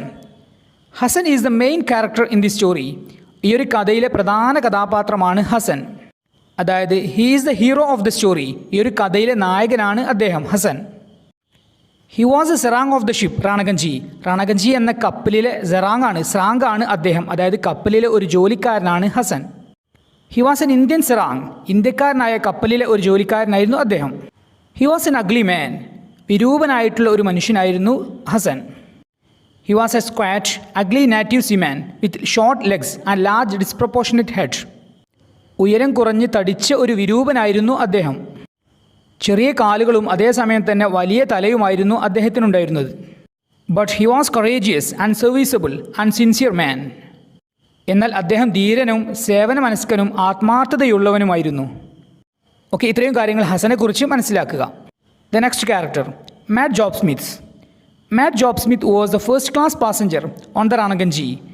Ranaganji എന്ന ഒരു ഷിപ്പിലെ ഫസ്റ്റ് ക്ലാസ് യാത്രക്കാരിയായിരുന്നു Mat Job Smith. She was the chief among the social promoter. കപ്പലിലെ ഉല്ലാസ പരിപാടികൾക്കെല്ലാം നേതൃത്വം കൊടുക്കുന്ന ഒരു വ്യക്തിയായിരുന്നു Mat Job Smith. She was a boasting person. അവൾ ഒരു പൊങ്ങച്ചക്കാരിയായിരുന്നു. And she was over 30. 30 വയസ്സിന് മുകളിലായിരുന്നു അവരുടെ പ്രായം. The next character captain Hample. Captain Hample was the captain of the ship Ranaganji. Ranaganji എന്ന കപ്പലിലെ ക്യാപ്റ്റനായിരുന്നു ക്യാപ്റ്റൻ ഹാമ്പിൾ. ഓക്കെ, ഇത്രയും 4 കഥാപാത്രങ്ങളാണ് ഈ ഒരു കഥയിലുള്ളത്. ഇനി നമുക്ക് ഈ ഒരു കഥയുടെ സമ്മറി മനസ്സിലാക്കാം. The ship Ranaganji was about to sail from Liverpool to Calcutta. Ranaganji എന്ന കപ്പൽ ലിവർപൂളിൽ നിന്ന് കൽക്കട്ടയിലേക്ക് പോകാനൊരുങ്ങുകയായിരുന്നു. When the story begins we hear the bad comments made by Mat Job Smith. ഈ ഒരു കഥ ആരംഭിക്കുന്ന സമയത്ത് തന്നെ നാം കേൾക്കുന്നത് മാറ്റ് ജോബ് സ്മിത്ത് നടത്തുന്ന മോശം പരാമർശങ്ങളാണ്. She makes an insulting remark about the ugly look of Hasan. അവൾ ഹസൻ്റെ വിരൂപതയെക്കുറിച്ച് മോശം പരാമർശങ്ങൾ നടത്തുകയായിരുന്നു. She says that the crew is an absurdly comic creature. അവൾ ഹസനെക്കുറിച്ച് പറയുന്നത് അതൊരു കോമാളിയായ ജീവിയാണ് എന്നാണ് ഹസനെക്കുറിച്ച് അവൾ പറയുന്നത്. Then the narrator of the story doctor A J crony here's her comments. ഈ ഒരു കഥയുടെ തുടക്കത്തിൽ തന്നെ മാറ്റ് ജോബ് സ്മിത്ത് നടത്തുന്ന ആ ഒരു മോശം പരാമർശങ്ങൾ ഈ ഒരു കഥയിലെ എഴുത്തുകാരനായിട്ടുള്ള ഡോക്ടർ എ ജെ ക്രോണിൻ കേൾക്കുന്നുണ്ട്. Then Ranaganji started its journey from Liverpool. അങ്ങനെ റാണഗഞ്ചി അതിൻ്റെ യാത്ര ലിവർപൂളിൽ നിന്ന് തുടങ്ങി. On the second day of the journey doctor A J Cronin was in his consultation room. അങ്ങനെ ആ ഒരു യാത്രയുടെ രണ്ടാമത്തെ ദിവസത്തിൽ ഡോക്ടർ എ ജെ ക്രോണിൻ അദ്ദേഹത്തിൻ്റെ കൺസൾട്ടേഷൻ റൂമിലായിരുന്നു, അതായത് അദ്ദേഹത്തിൻ്റെ പരിശോധനാ മുറിയിലായിരുന്നു. Then Hasan brought 2 of the crew to the consulting room. അങ്ങനെ അദ്ദേഹത്തിൻ്റെ പരിശോധനാ മുറിയിലേക്ക് ഹസൻ 2 കപ്പൽ ജോലിക്കാരെ കൊണ്ടുവന്നു. ദേ വെർ ഇൽ. ഈ 2 കപ്പൽ ജോലിക്കാരും രോഗികളായിരുന്നു. They were suffering from severe headache and racking bone pain. കഠിനമായിട്ടുള്ള തലവേദനയും അതുപോലെ തന്നെ ശരീരവേദനയും അവർക്കുണ്ടായിരുന്നു. And there were little nodules on their body. അതുപോലെ തന്നെ അവരുടെ ശരീരത്തിൽ ചെറിയ കുരുക്കളും ഉണ്ടായിരുന്നു. അങ്ങനെ on suspecting the patients Cronin felt that it was the symptom of smallpox. അങ്ങനെ ഹസൻ കൊണ്ടുവന്ന ഈ 2 കപ്പൽ ജോലിക്കാരെയും പരിശോധിച്ച ശേഷം ഡോക്ടർക്ക് മനസ്സിലാവുകയാണ് ഇതെന്താണ്, വസൂരി എന്ന അസുഖത്തിൻ്റെ ലക്ഷണങ്ങളാണ്. അതായത് ഈ 2 കപ്പൽ ജോലിക്കാർക്കും വസൂരിയായിരുന്നു. ദെൻ ഇനി വസൂരി എന്ന അസുഖത്തെക്കുറിച്ച് പറയുകയാണെങ്കിൽ small pox is highly contagious and deadly disease. Small pox എന്നത് പെട്ടെന്ന് പകരുന്നതും അതുപോലെ തന്നെ മാരകമായിട്ടുള്ള ഒരു അസുഖമാണ്. ദെൻ ഇനി ഡോക്ടർ എ ജെ ക്രോണിനെ കുറിച്ച് പറയുകയാണെങ്കിൽ doctor A J Cronin was young and inexperienced in his profession. Doctor A J Cronin യുവാവും അതുപോലെ തന്നെ അദ്ദേഹത്തിൻ്റെ തൊഴിലിൽ, അതായത് ഡോക്ടർ എന്ന അദ്ദേഹത്തിൻ്റെ ആ ഒരു തൊഴിലിൽ അദ്ദേഹം അനുഭവം കുറഞ്ഞ ആളുമായിരുന്നു. And they were in the middle of the Arabian sea. ഇനി അവരുടെ കപ്പലാണെങ്കിൽ റാണഗഞ്ചി എന്ന കപ്പലാണെങ്കിൽ അറബിക്കടലിലുമായിരുന്നു. There were 1500 passengers in the ship. കപ്പലിലാണെങ്കിൽ ഏകദേശം 1500ഓളം യാത്രക്കാരും ഉണ്ടായിരുന്നു. And there was no space in the ship to isolate the patients. ഈ രോഗം വന്ന രോഗികളെ ഐസൊലേറ്റ് ചെയ്യാനുള്ള ഒരു സ്പേസും കപ്പലിൽ ഉണ്ടായിരുന്നില്ല. ഇത്രയും വലിയ ഒരു ബുദ്ധിമുട്ട് ആ ഒരു കപ്പൽ യാത്രയ്ക്കിടെ, ആ ഒരു കടൽ യാത്രയ്ക്കിടെ അവർ അനുഭവിക്കുകയാണ്. അതായത് ലിവർപൂളിൽ നിന്ന് കൽക്കട്ട വരെയുള്ള ഒരു കപ്പൽ യാത്രയ്ക്കിടയിൽ, റാണഗഞ്ചി എന്ന കപ്പൽ യാത്രയ്ക്കിടയിൽ കപ്പലിലുണ്ടായിരുന്ന 2 ജോലിക്കാർക്ക് വസൂരി എന്ന മാരകമായിട്ടുള്ള പെട്ടെന്ന് പകരുന്ന ഒരു അസുഖം പിടിപെടുകയാണ്. കപ്പലിലാകെ 1500ഓളം യാത്രക്കാരുണ്ടായിരുന്നു. അതുപോലെ തന്നെ അവർ ആ ഒരു യാത്രയ്ക്കിടയിൽ അറബിക്കടലിൻ്റെ ഒത്ത നടുക്കുമായിരുന്നു. കപ്പലിലാണെങ്കിൽ ഈ ഒരു രോഗികളെ ഐസൊലേറ്റ് ചെയ്യാനുള്ള ഒരു സ്പേസും ഉണ്ടായിരുന്നില്ല. ദെൻ സ്മാൾ പോക്സ്, വസൂരി എന്ന അസുഖത്തെക്കുറിച്ച് പറയുകയാണെങ്കിൽ പെട്ടെന്ന് പകരുന്ന ഒരു പകർച്ചവ്യാധിയായിരുന്നു വസൂരി. അതുപോലെ തന്നെ മാരകമായിട്ടുള്ള ഒരു അസുഖവുമാണ് വസൂരി. ദെൻ ഇനി കപ്പലിലെ ഡോക്ടറായിരുന്ന ഡോക്ടർ എ ജെ ക്രോണിനെ കുറിച്ച് പറയുകയാണെങ്കിൽ അദ്ദേഹത്തിൻ്റെ ജോലിയിൽ, ഡോക്ടർ എന്ന ആ ഒരു ജോലിയിൽ അദ്ദേഹം അനുഭവം കുറഞ്ഞ ഒരാളുമായിരുന്നു. Then Hasan erected a shelter in the back part of the ship to isolate the patients. അങ്ങനെ വസൂരി പിടിപെട്ട ഈ 2 രോഗികളെ ഐസൊലേറ്റ് ചെയ്യാൻ വേണ്ടി ഹസൻ കപ്പലിൻ്റെ ബാക്ക് ഭാഗത്ത് ഒരു ഷെൽട്ടർ, ഒരു കൂടാരം തയ്യാറാക്കി. അങ്ങനെ doctor A J Cronin and Hasan cared the patients. ഈ രോഗികളെ ഹസനും ഡോക്ടർ എ ജെ ക്രോണിനും പരിചരിച്ചു. There were 14 patients in the ship within 2 days. അങ്ങനെ 2 ദിവസമായപ്പോഴേക്ക് കപ്പലിലെ രോഗികളുടെ എണ്ണം 14 ആയിരുന്നു. Hasan was not afraid to mingle with the patients. അങ്ങനെ രോഗികളുമായിട്ട്, സ്മാൾ പോക്സ്, വസൂരി എന്ന മാരകമായിട്ടുള്ള അസുഖം പിടിപെട്ട രോഗികളുമായിട്ട് ഇടപഴകാൻ ഹസന് പേടിയൊന്നും ഉണ്ടായിരുന്നില്ല. He was very sincere and compassionate in caring the patients. അങ്ങനെ ആ രോഗികളെ പരിചരിക്കുന്നതിൽ അദ്ദേഹം വളരെ ആത്മാർത്ഥതയുള്ളവനും അനുകമ്പയുള്ളവനുമായിരുന്നു. Hasan's attitude towards the patients gave solace to the doctor. അങ്ങനെ രോഗികളോടുള്ള ഹസൻ്റെ ഈ ഒരു മനോഭാവം ഡോക്ടർ എ ജെ ക്രോണിനെ സംബന്ധിച്ചിടത്തോളം വലിയൊരു ആശ്വാസമായിരുന്നു. ദെൻ ഇനി ഹസനെക്കുറിച്ച് പറയുകയാണെങ്കിൽ Hasan doesn't like to speak more. Hasan കൂടുതൽ സംസാരിക്കാൻ ഇഷ്ടപ്പെട്ടിരുന്നില്ല, അതായത് കൂടുതൽ സംസാരിക്കുന്ന ഒരാളായിരുന്നില്ല ഹസൻ.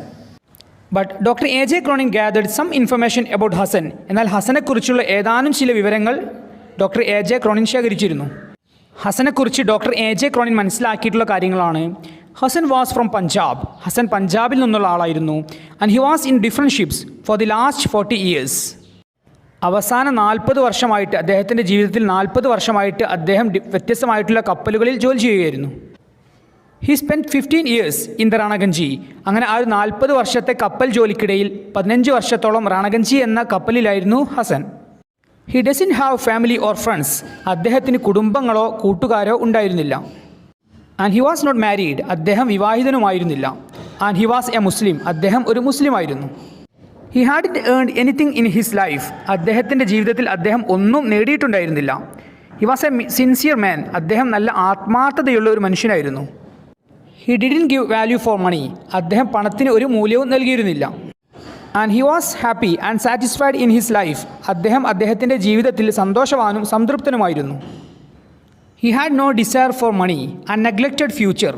അദ്ദേഹത്തിന് പണത്തോട് ഒരു ആഗ്രഹം ഉണ്ടായിരുന്നില്ല, അതുപോലെ തന്നെ ഭാവിയെ അദ്ദേഹം അവഗണിക്കുകയും ചെയ്തു. But he had courage, self control, faith, sincerity et cetera. എന്നാൽ ഹസന് കറേജ്, ധൈര്യമുണ്ടായിരുന്നു, സെൽഫ് കൺട്രോൾ, ആത്മനിയന്ത്രണം ഉണ്ടായിരുന്നു, ഫെയ്ത്ത്, വിശ്വാസമുണ്ടായിരുന്നു, ആൻഡ് സിൻസിയാരിറ്റി, ആത്മാർത്ഥതയും ഉണ്ടായിരുന്നു. He respected all religions. എല്ലാ മതങ്ങളെയും അദ്ദേഹം ബഹുമാനിക്കുകയും ചെയ്തിരുന്നു. ചുരുക്കി പറഞ്ഞാൽ വളരെ നല്ല ഒരു മനുഷ്യനായിരുന്നു ഹസൻ. ദെൻ ഇനി കഥയിലേക്ക് വരികയാണെങ്കിൽ, the conditions of the patients got worse in the following days and 2 of them died. അങ്ങനെ തുടർന്നുള്ള ദിവസങ്ങളിൽ രോഗികളുടെ അവസ്ഥ വളരെ മോശമാവുകയും അവരിൽപ്പെട്ട 2 രോഗികൾ മരണപ്പെടുകയും ചെയ്തു. When 2 of the patients died, Hasan did all the rituals. അങ്ങനെ 2 രോഗികൾ മരണപ്പെട്ട സമയത്ത് എല്ലാ മരണാനന്തര ചടങ്ങുകളും ചെയ്തത് ഹസനായിരുന്നു. Then, when they reached in Colombo, Hassan carried the helpless patients in his hands to hospital. അങ്ങനെ അവരുടെ കപ്പൽ, രണഗഞ്ചി എന്ന കപ്പൽ, അടുത്ത തുറമുഖമായിട്ടുള്ള കൊളംബോയിലെത്തിയ സമയത്ത് നിസ്സഹായരായിട്ടുള്ള വളരെ മോശം അവസ്ഥയിലെത്തിയ രോഗികളെ തൻ്റെ കൈകളിൽ ചുമന്നുകൊണ്ട് ആശുപത്രിയിലേക്ക് കൊണ്ടുപോയത് ഹസനായിരുന്നു. And doctor A J. Cronin could control the difficult situation with the help of Hasan. അങ്ങനെ ഹസൻ്റെ സഹായത്തോടു കൂടെ ആ ഒരു മോശം അവസ്ഥയെ ഓവർകം ചെയ്യാൻ ഡോക്ടർ എ.ജെ. ക്രോണിന് സാധിച്ചു. അതായത് സ്മാൾ പോക്സ്, വസൂരി എന്ന അസുഖത്തെ കൺട്രോൾ ചെയ്യാൻ ഡോക്ടർ എ.ജെ. ക്രോണിന് ഹസൻ്റെ സഹായത്തോടു കൂടെ സാധിച്ചു. When they reached at Calcutta port, A J. Cronin meets Job Smith. അങ്ങനെ അവരുടെ ലക്ഷ്യസ്ഥാനമായിട്ടുള്ള കൽക്കട്ട പോർട്ട്, കൽക്കട്ട തുറമുഖത്തെത്തിയ സമയത്ത് doctor A J. Cronin Job Smith എന്ന ഒരു സ്ത്രീയെ കണ്ടുമുട്ടുകയാണ്. And she was using bad comments on Hasan. ഈ ഒരു സമയത്തും, അങ്ങനെ കൽക്കട്ടയിൽ എത്തിയ സമയത്തും ഹസനെക്കുറിച്ച് മോശം പരാമർശം നടത്തുകയായിരുന്നു ആ ഒരു സ്ത്രീ, മാഡ് ജോബ് സ്മിത്ത് എന്ന ആ ഒരു സ്ത്രീ. അതായത് ഹസൻ്റെ വിരൂപതയെ കളിയാക്കിക്കൊണ്ടുള്ള കാര്യങ്ങളായിരുന്നു ആ ഒരു സമയത്തും മാഡ് ജോബ് സ്മിത്ത് സംസാരിക്കുന്നത്. She ask doctor A J. Cronin that where did they keep him on the way, was it in a special cage. എന്തായിരുന്നു Mad Job Smith doctor A J. ക്രോണിനോട് ഹസനെക്കുറിച്ച് ചോദിച്ചത്? Where did they keep him on the way and was it in a special cage. എവിടെയായിരുന്നു ഹസനെ ഈ ഒരു യാത്രയിലുടനീളം doctor A J. Cronin സൂക്ഷിച്ചത്? അതുപോലെ തന്നെ അതൊരു പ്രത്യേകതരം കൂടായിരുന്നു. അതായത് ഹസനെ സൂക്ഷിച്ചത്, ഈ ഒരു യാത്രയിലുടനീളം ഹസനെ സൂക്ഷിച്ചത് ഒരു പ്രത്യേകതരം കൂട്ടിലായിരുന്നോ എന്നതായിരുന്നു ഡോക്ടർ എ.ജെ. ക്രോണിനോടുള്ള മാഡ് ജോബ് സ്മിത്തിൻ്റെ ചോദ്യം. അതായത് ഹസൻ്റെ ഈ ഒരു വിരൂപതയെ കളിയാക്കിക്കൊണ്ടുള്ള സംസാരങ്ങളായിരുന്നു മാഡ് ജോബ് സ്മിത്ത് ആ ഒരു യാത്രയുടെ അവസാനവും സംസാരിക്കുന്നത്. മാഡ് ജോബ് സ്മിത്തിൻ്റെ ഹസനെക്കുറിച്ചുള്ള ഈ ഒരു ചോദ്യത്തിനുള്ള മറുപടി എങ്ങനെയാണ് ഡോക്ടർ എ.ജെ. ക്രോണിൻ കൊടുക്കുന്നത്? Doctor A J. Cronin replied, it was a special cage and the animals were outside. Doctor A J. Cronin പറയുകയാണ്, അദ്ദേഹത്തെ സൂക്ഷിച്ചത് ഒരു പ്രത്യേകതരം കൂട്ടിലായിരുന്നു, എന്നാൽ മൃഗങ്ങളെല്ലാം ആ ഒരു കൂടിന് പുറത്തായിരുന്നു. അതായത് ഈ ഒരു മറുപടിയിലൂടെ ഡോക്ടർ എ.ജെ. ക്രോണിൻ ഉദ്ദേശിച്ചത് യഥാർത്ഥ ആനിമൽ, അതായത് യഥാർത്ഥ മൃഗം ആ ഒരു സ്ത്രീയാണ്. അതായത് മാഡ് ജോബ് സ്മിത്താണ് യഥാർത്ഥ മൃഗം എന്നതാണ് ആ ഒരു മറുപടിയിലൂടെ ഡോക്ടർ എ.ജെ. ക്രോണിൻ ഉദ്ദേശിച്ചത്. Then the message of the story, ഈ ഒരു കഥയുടെ സന്ദേശമാണ്, outward beauty is nothing but inward beauty is everything. ബാഹ്യ സൗന്ദര്യം ഒന്നുമല്ല, എന്നാൽ ആന്തരിക സൗന്ദര്യം, അതായത് ഉള്ളിലെ സൗന്ദര്യമാണ് എല്ലാം, മനസ്സിൻ്റെ സൗന്ദര്യമാണ് എല്ലാം. ഇതിന് മികച്ച ഉദാഹരണങ്ങളാണ് ഈ ഒരു കഥയിലെ 2 കഥാപാത്രങ്ങളായിട്ടുള്ള ഹസനും അതുപോലെ തന്നെ മാഡ് ജോബ് സ്മിത്തും. ഓക്കെ പ്രിയപ്പെട്ട വിദ്യാർത്ഥികളെ, ഇത്രയും കാര്യങ്ങളാണ് ദ സെറാങ് ഓഫ് രണഗഞ്ചി എന്ന കഥയിലൂടെ നമുക്ക് മനസ്സിലാകുന്നത്. ഇനി നമുക്ക് ഈ ഒരു യൂണിറ്റിലെ 3-ാം ചാപ്റ്ററായ the rock of the Titanic എന്ന കവിതയുടെ സമ്മറി, ഒരു ബ്രീഫ് സമ്മറി മനസ്സിലാക്കാം. The rock of the Titanic, ടൈറ്റാനിക്കിൻ്റെ തകർച്ച. The rock of the Titanic is a poem written by the American poet Benjamin Peckeith. American കവിയായ ബെഞ്ചമിൻ പെക്കെയ്ത്ത് എഴുതിയിട്ടുള്ള കവിതയാണ് the rock of the Titanic. In this poem he describes the greatest shipwreck in the world history. ലോക ചരിത്രത്തിലെ ഏറ്റവും വലിയ കപ്പൽ തകർച്ചയെക്കുറിച്ചാണ് ഈ ഒരു കവിതയിലൂടെ അദ്ദേഹം വിവരിക്കുന്നത്. അതായത് the poem is about the rock of the Titanic, ടൈറ്റാനിക്കിൻ്റെ തകർച്ചയെക്കുറിച്ചാണ് ഈ ഒരു കവിത. The Titanic collided with an iceberg during its first voyage and sank into the depths of the Atlantic Ocean. Titanic അതിൻ്റെ ആദ്യ യാത്രയിൽ തന്നെ ഒരു മഞ്ഞുമലയുമായിട്ട് കൂട്ടിയിടിക്കുകയും അറ്റ്ലാന്റിക് സമുദ്രത്തിലെ ആഴങ്ങളിൽ മുങ്ങുകയും ചെയ്തു. It was the greatest disaster that happened at sea, as around 1,000 people, including the captain and crew, were drowned at sea. കപ്പൽ ക്യാപ്റ്റനും ജോലിക്കാരും ഉൾപ്പെടെ 1000-ഓളം പേർ കടലിൽ മുങ്ങി മരിച്ച കടലിൽ സംഭവിച്ച വലിയ ഒരു ദുരന്തമാണിത്. The poem describes the beauty of the ship, the collision and final moments of the ship. കപ്പലിൻ്റെ ഭംഗി, അതുപോലെ തന്നെ കപ്പലിൽ കൂട്ടിയിടിച്ച സംഭവം, ദെൻ കപ്പലിൻ്റെ അവസാന നിമിഷങ്ങൾ എന്നിവയാണ് ഈ ഒരു കവിതയിലൂടെ വിവരിക്കുന്നത്. ദെൻ സമ്മറി മനസ്സിലാക്കാം. Titanic was the most beautiful ship in the world. ലോകത്തിലെ ഏറ്റവും മനോഹരമായിട്ടുള്ള കപ്പലായിരുന്നു Titanic. It was the largest of all ocean going vessels during that period. ആ ഒരു കാലഘട്ടത്തിൽ സമുദ്രത്തിൽ പോകുന്ന എല്ലാ കപ്പലുകളിലും വെച്ച് ഏറ്റവും വലുതായിരുന്നു Titanic. The ship was the most luxurious built by men. മനുഷ്യൻ നിർമ്മിച്ചതിൽ വെച്ച് ഏറ്റവും ആഡംബരമായിട്ടുള്ള ഒരു കപ്പലായിരുന്നു Titanic. There were 2,100 passengers in the ship. കപ്പലിൽ 2100-ഓളം യാത്രക്കാർ ഉണ്ടായിരുന്നു. അതായത് ടൈറ്റാനിക്കിൻ്റെ യാത്രയിൽ 2100-ഓളം യാത്രക്കാരും കപ്പലിൽ ഉണ്ടായിരുന്നു. The Titanic started its first voyage from Southampton. അങ്ങനെ ടൈറ്റാനിക് അതിൻ്റെ ആദ്യ യാത്ര തന്നെ ആരംഭിച്ചത് സതാംപ്ടണിൽ നിന്നായിരുന്നു. Thousands of people had come to watch the maiden voyage of Titanic. അങ്ങനെ ടൈറ്റാനിക്കിൻ്റെ കന്നി യാത്ര, ആദ്യ യാത്ര തന്നെ കാണാൻ ആയിരക്കണക്കിന് ആളുകൾ അവിടെ എത്തിച്ചേർന്നിരുന്നു. All the passengers on the ship had a great feeling of security. All the passengers on the ship had a great feeling of security. കപ്പലിലെ എല്ലാ യാത്രക്കാർക്കും വലിയ സുരക്ഷിതത്വ ബോധം ഉണ്ടായിരുന്നു. അതായത് ആ ഒരു കപ്പലിൽ അവർ വളരെ സുരക്ഷിതരാണ് എന്നായിരുന്നു അവർ ചിന്തിച്ചത്. It was its first and last journey of Titanic. അങ്ങനെ ആ ഒരു യാത്ര ടൈറ്റാനിക്കിൻ്റെ ആദ്യത്തെയും അവസാനത്തെയും യാത്രയായിരുന്നു. Titanic collided with an iceberg in its first voyage. അങ്ങനെ അതിൻ്റെ ആദ്യ യാത്രയിൽ തന്നെ ടൈറ്റാനിക് ഒരു മഞ്ഞുമലയുമായിട്ട് കൂട്ടിയിടിച്ചു. And it sank in to the depths of the Atlantic ocean. അങ്ങനെ അറ്റ്ലാന്റിക് സമുദ്രത്തിൻ്റെ ആഴങ്ങളിൽ ടൈറ്റാനിക് മുങ്ങുകയും ചെയ്തു. The captain Smith was a brave commander. ടൈറ്റാനിക്കിലെ ക്യാപ്റ്റനായിട്ടുള്ള ക്യാപ്റ്റൻ സ്മിത്ത് ധീരനായ ഒരു കമാൻഡറായിരുന്നു. He didn't think to save his life for one moment. ഒരു നിമിഷം പോലും തൻ്റെ ജീവൻ രക്ഷിക്കാൻ അദ്ദേഹം ചിന്തിച്ചിരുന്നില്ല. He stood on the bridge and called the crew of the ship. അങ്ങനെ ആ ഒരു കപ്പൽ മുങ്ങുന്ന സമയത്ത്, ആ ഒരു കപ്പൽ അപകടത്തിൽപ്പെട്ട സമയത്ത് ടൈറ്റാനിക്കിലെ ക്യാപ്റ്റനായിട്ടുള്ള ക്യാപ്റ്റൻ സ്മിത്ത് കപ്പലിലെ ജോലിക്കാരെ വിളിക്കുന്നു. He encouraged others to be brave. അങ്ങനെ അവരോട് അദ്ദേഹം പറയുകയാണ് ധീരന്മാരായിരിക്കാൻ കപ്പലിലെ ജോലിക്കാരോട് കപ്പലിലെ ക്യാപ്റ്റനായിട്ടുള്ള ക്യാപ്റ്റൻ സ്മിത്ത് ആഹ്വാനം ചെയ്യുകയാണ്. The crew of the ship proved their courage. അങ്ങനെ ആ ഒരു സമയത്ത്, ആ ഒരു അപകട സമയത്ത് കപ്പലിലെ ജോലിക്കാർ അവരുടെ ധൈര്യം തെളിയിക്കുക തന്നെ ചെയ്തു. They tried to save the life of women and children first. അങ്ങനെ ആ ഒരു കപ്പൽ അപകടത്തിൽപ്പെട്ട സമയത്ത് കപ്പലിലുണ്ടായിരുന്ന സ്ത്രീകളെയും കുട്ടികളെയും രക്ഷിക്കാനായിരുന്നു അവർ ആദ്യം തന്നെ, കപ്പലിലെ ജോലിക്കാർ ആദ്യം തന്നെ ശ്രമിച്ചത്. The lifeboats were lowered into the sea and women and children were saved. അങ്ങനെ കപ്പലിലെ സ്ത്രീകളെയും കുട്ടികളെയും കൊണ്ടുള്ള ലൈഫ് ബോട്ടുകൾ കടലിൽ ഇറങ്ങുകയും സ്ത്രീകളെയും കുട്ടികളെയും അതിലൂടെ രക്ഷപ്പെടുത്താനും അവർക്ക് സാധിച്ചു. The rest of the crew and the passengers were drowned. അങ്ങനെ കപ്പലിൽ ബാക്കിയുണ്ടായിരുന്ന കപ്പൽ ജീവനക്കാരും യാത്രക്കാരും കടലിൽ മുങ്ങി മരിക്കുകയും ചെയ്തു.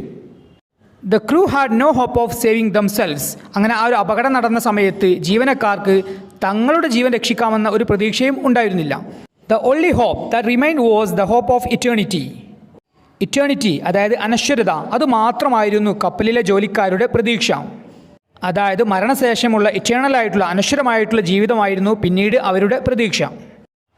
And they willingly accepted death. അങ്ങനെ അവർ സുമനസ്സാലെ ആ ഒരു മരണത്തെ സ്വീകരിച്ചു. The bandsmen were playing the song nearer my God to thee while sinking the ship. അങ്ങനെ ടൈറ്റാനിക് കപ്പൽ മുങ്ങുന്ന സമയത്ത് കപ്പലിലുണ്ടായിരുന്ന bandsmen, musicians, nearer my God to thee, ദൈവമേ നിൻ്റെ അടുത്തേക്ക് എന്ന ഗാനം പ്ലേ ചെയ്യുകയായിരുന്നു. It shows how courageous they were even in the face of a danger. ഒരു അപകടത്തെ മുഖാമുഖം കാണുന്ന സമയത്ത് പോലും അവർ എത്രത്തോളം ധൈര്യശാലികളായിരുന്നു എന്നതാണ് ഈ ഒരു സംഭവം കാണിക്കുന്നത്. The incident of the Titanic will be remembered in history for ever.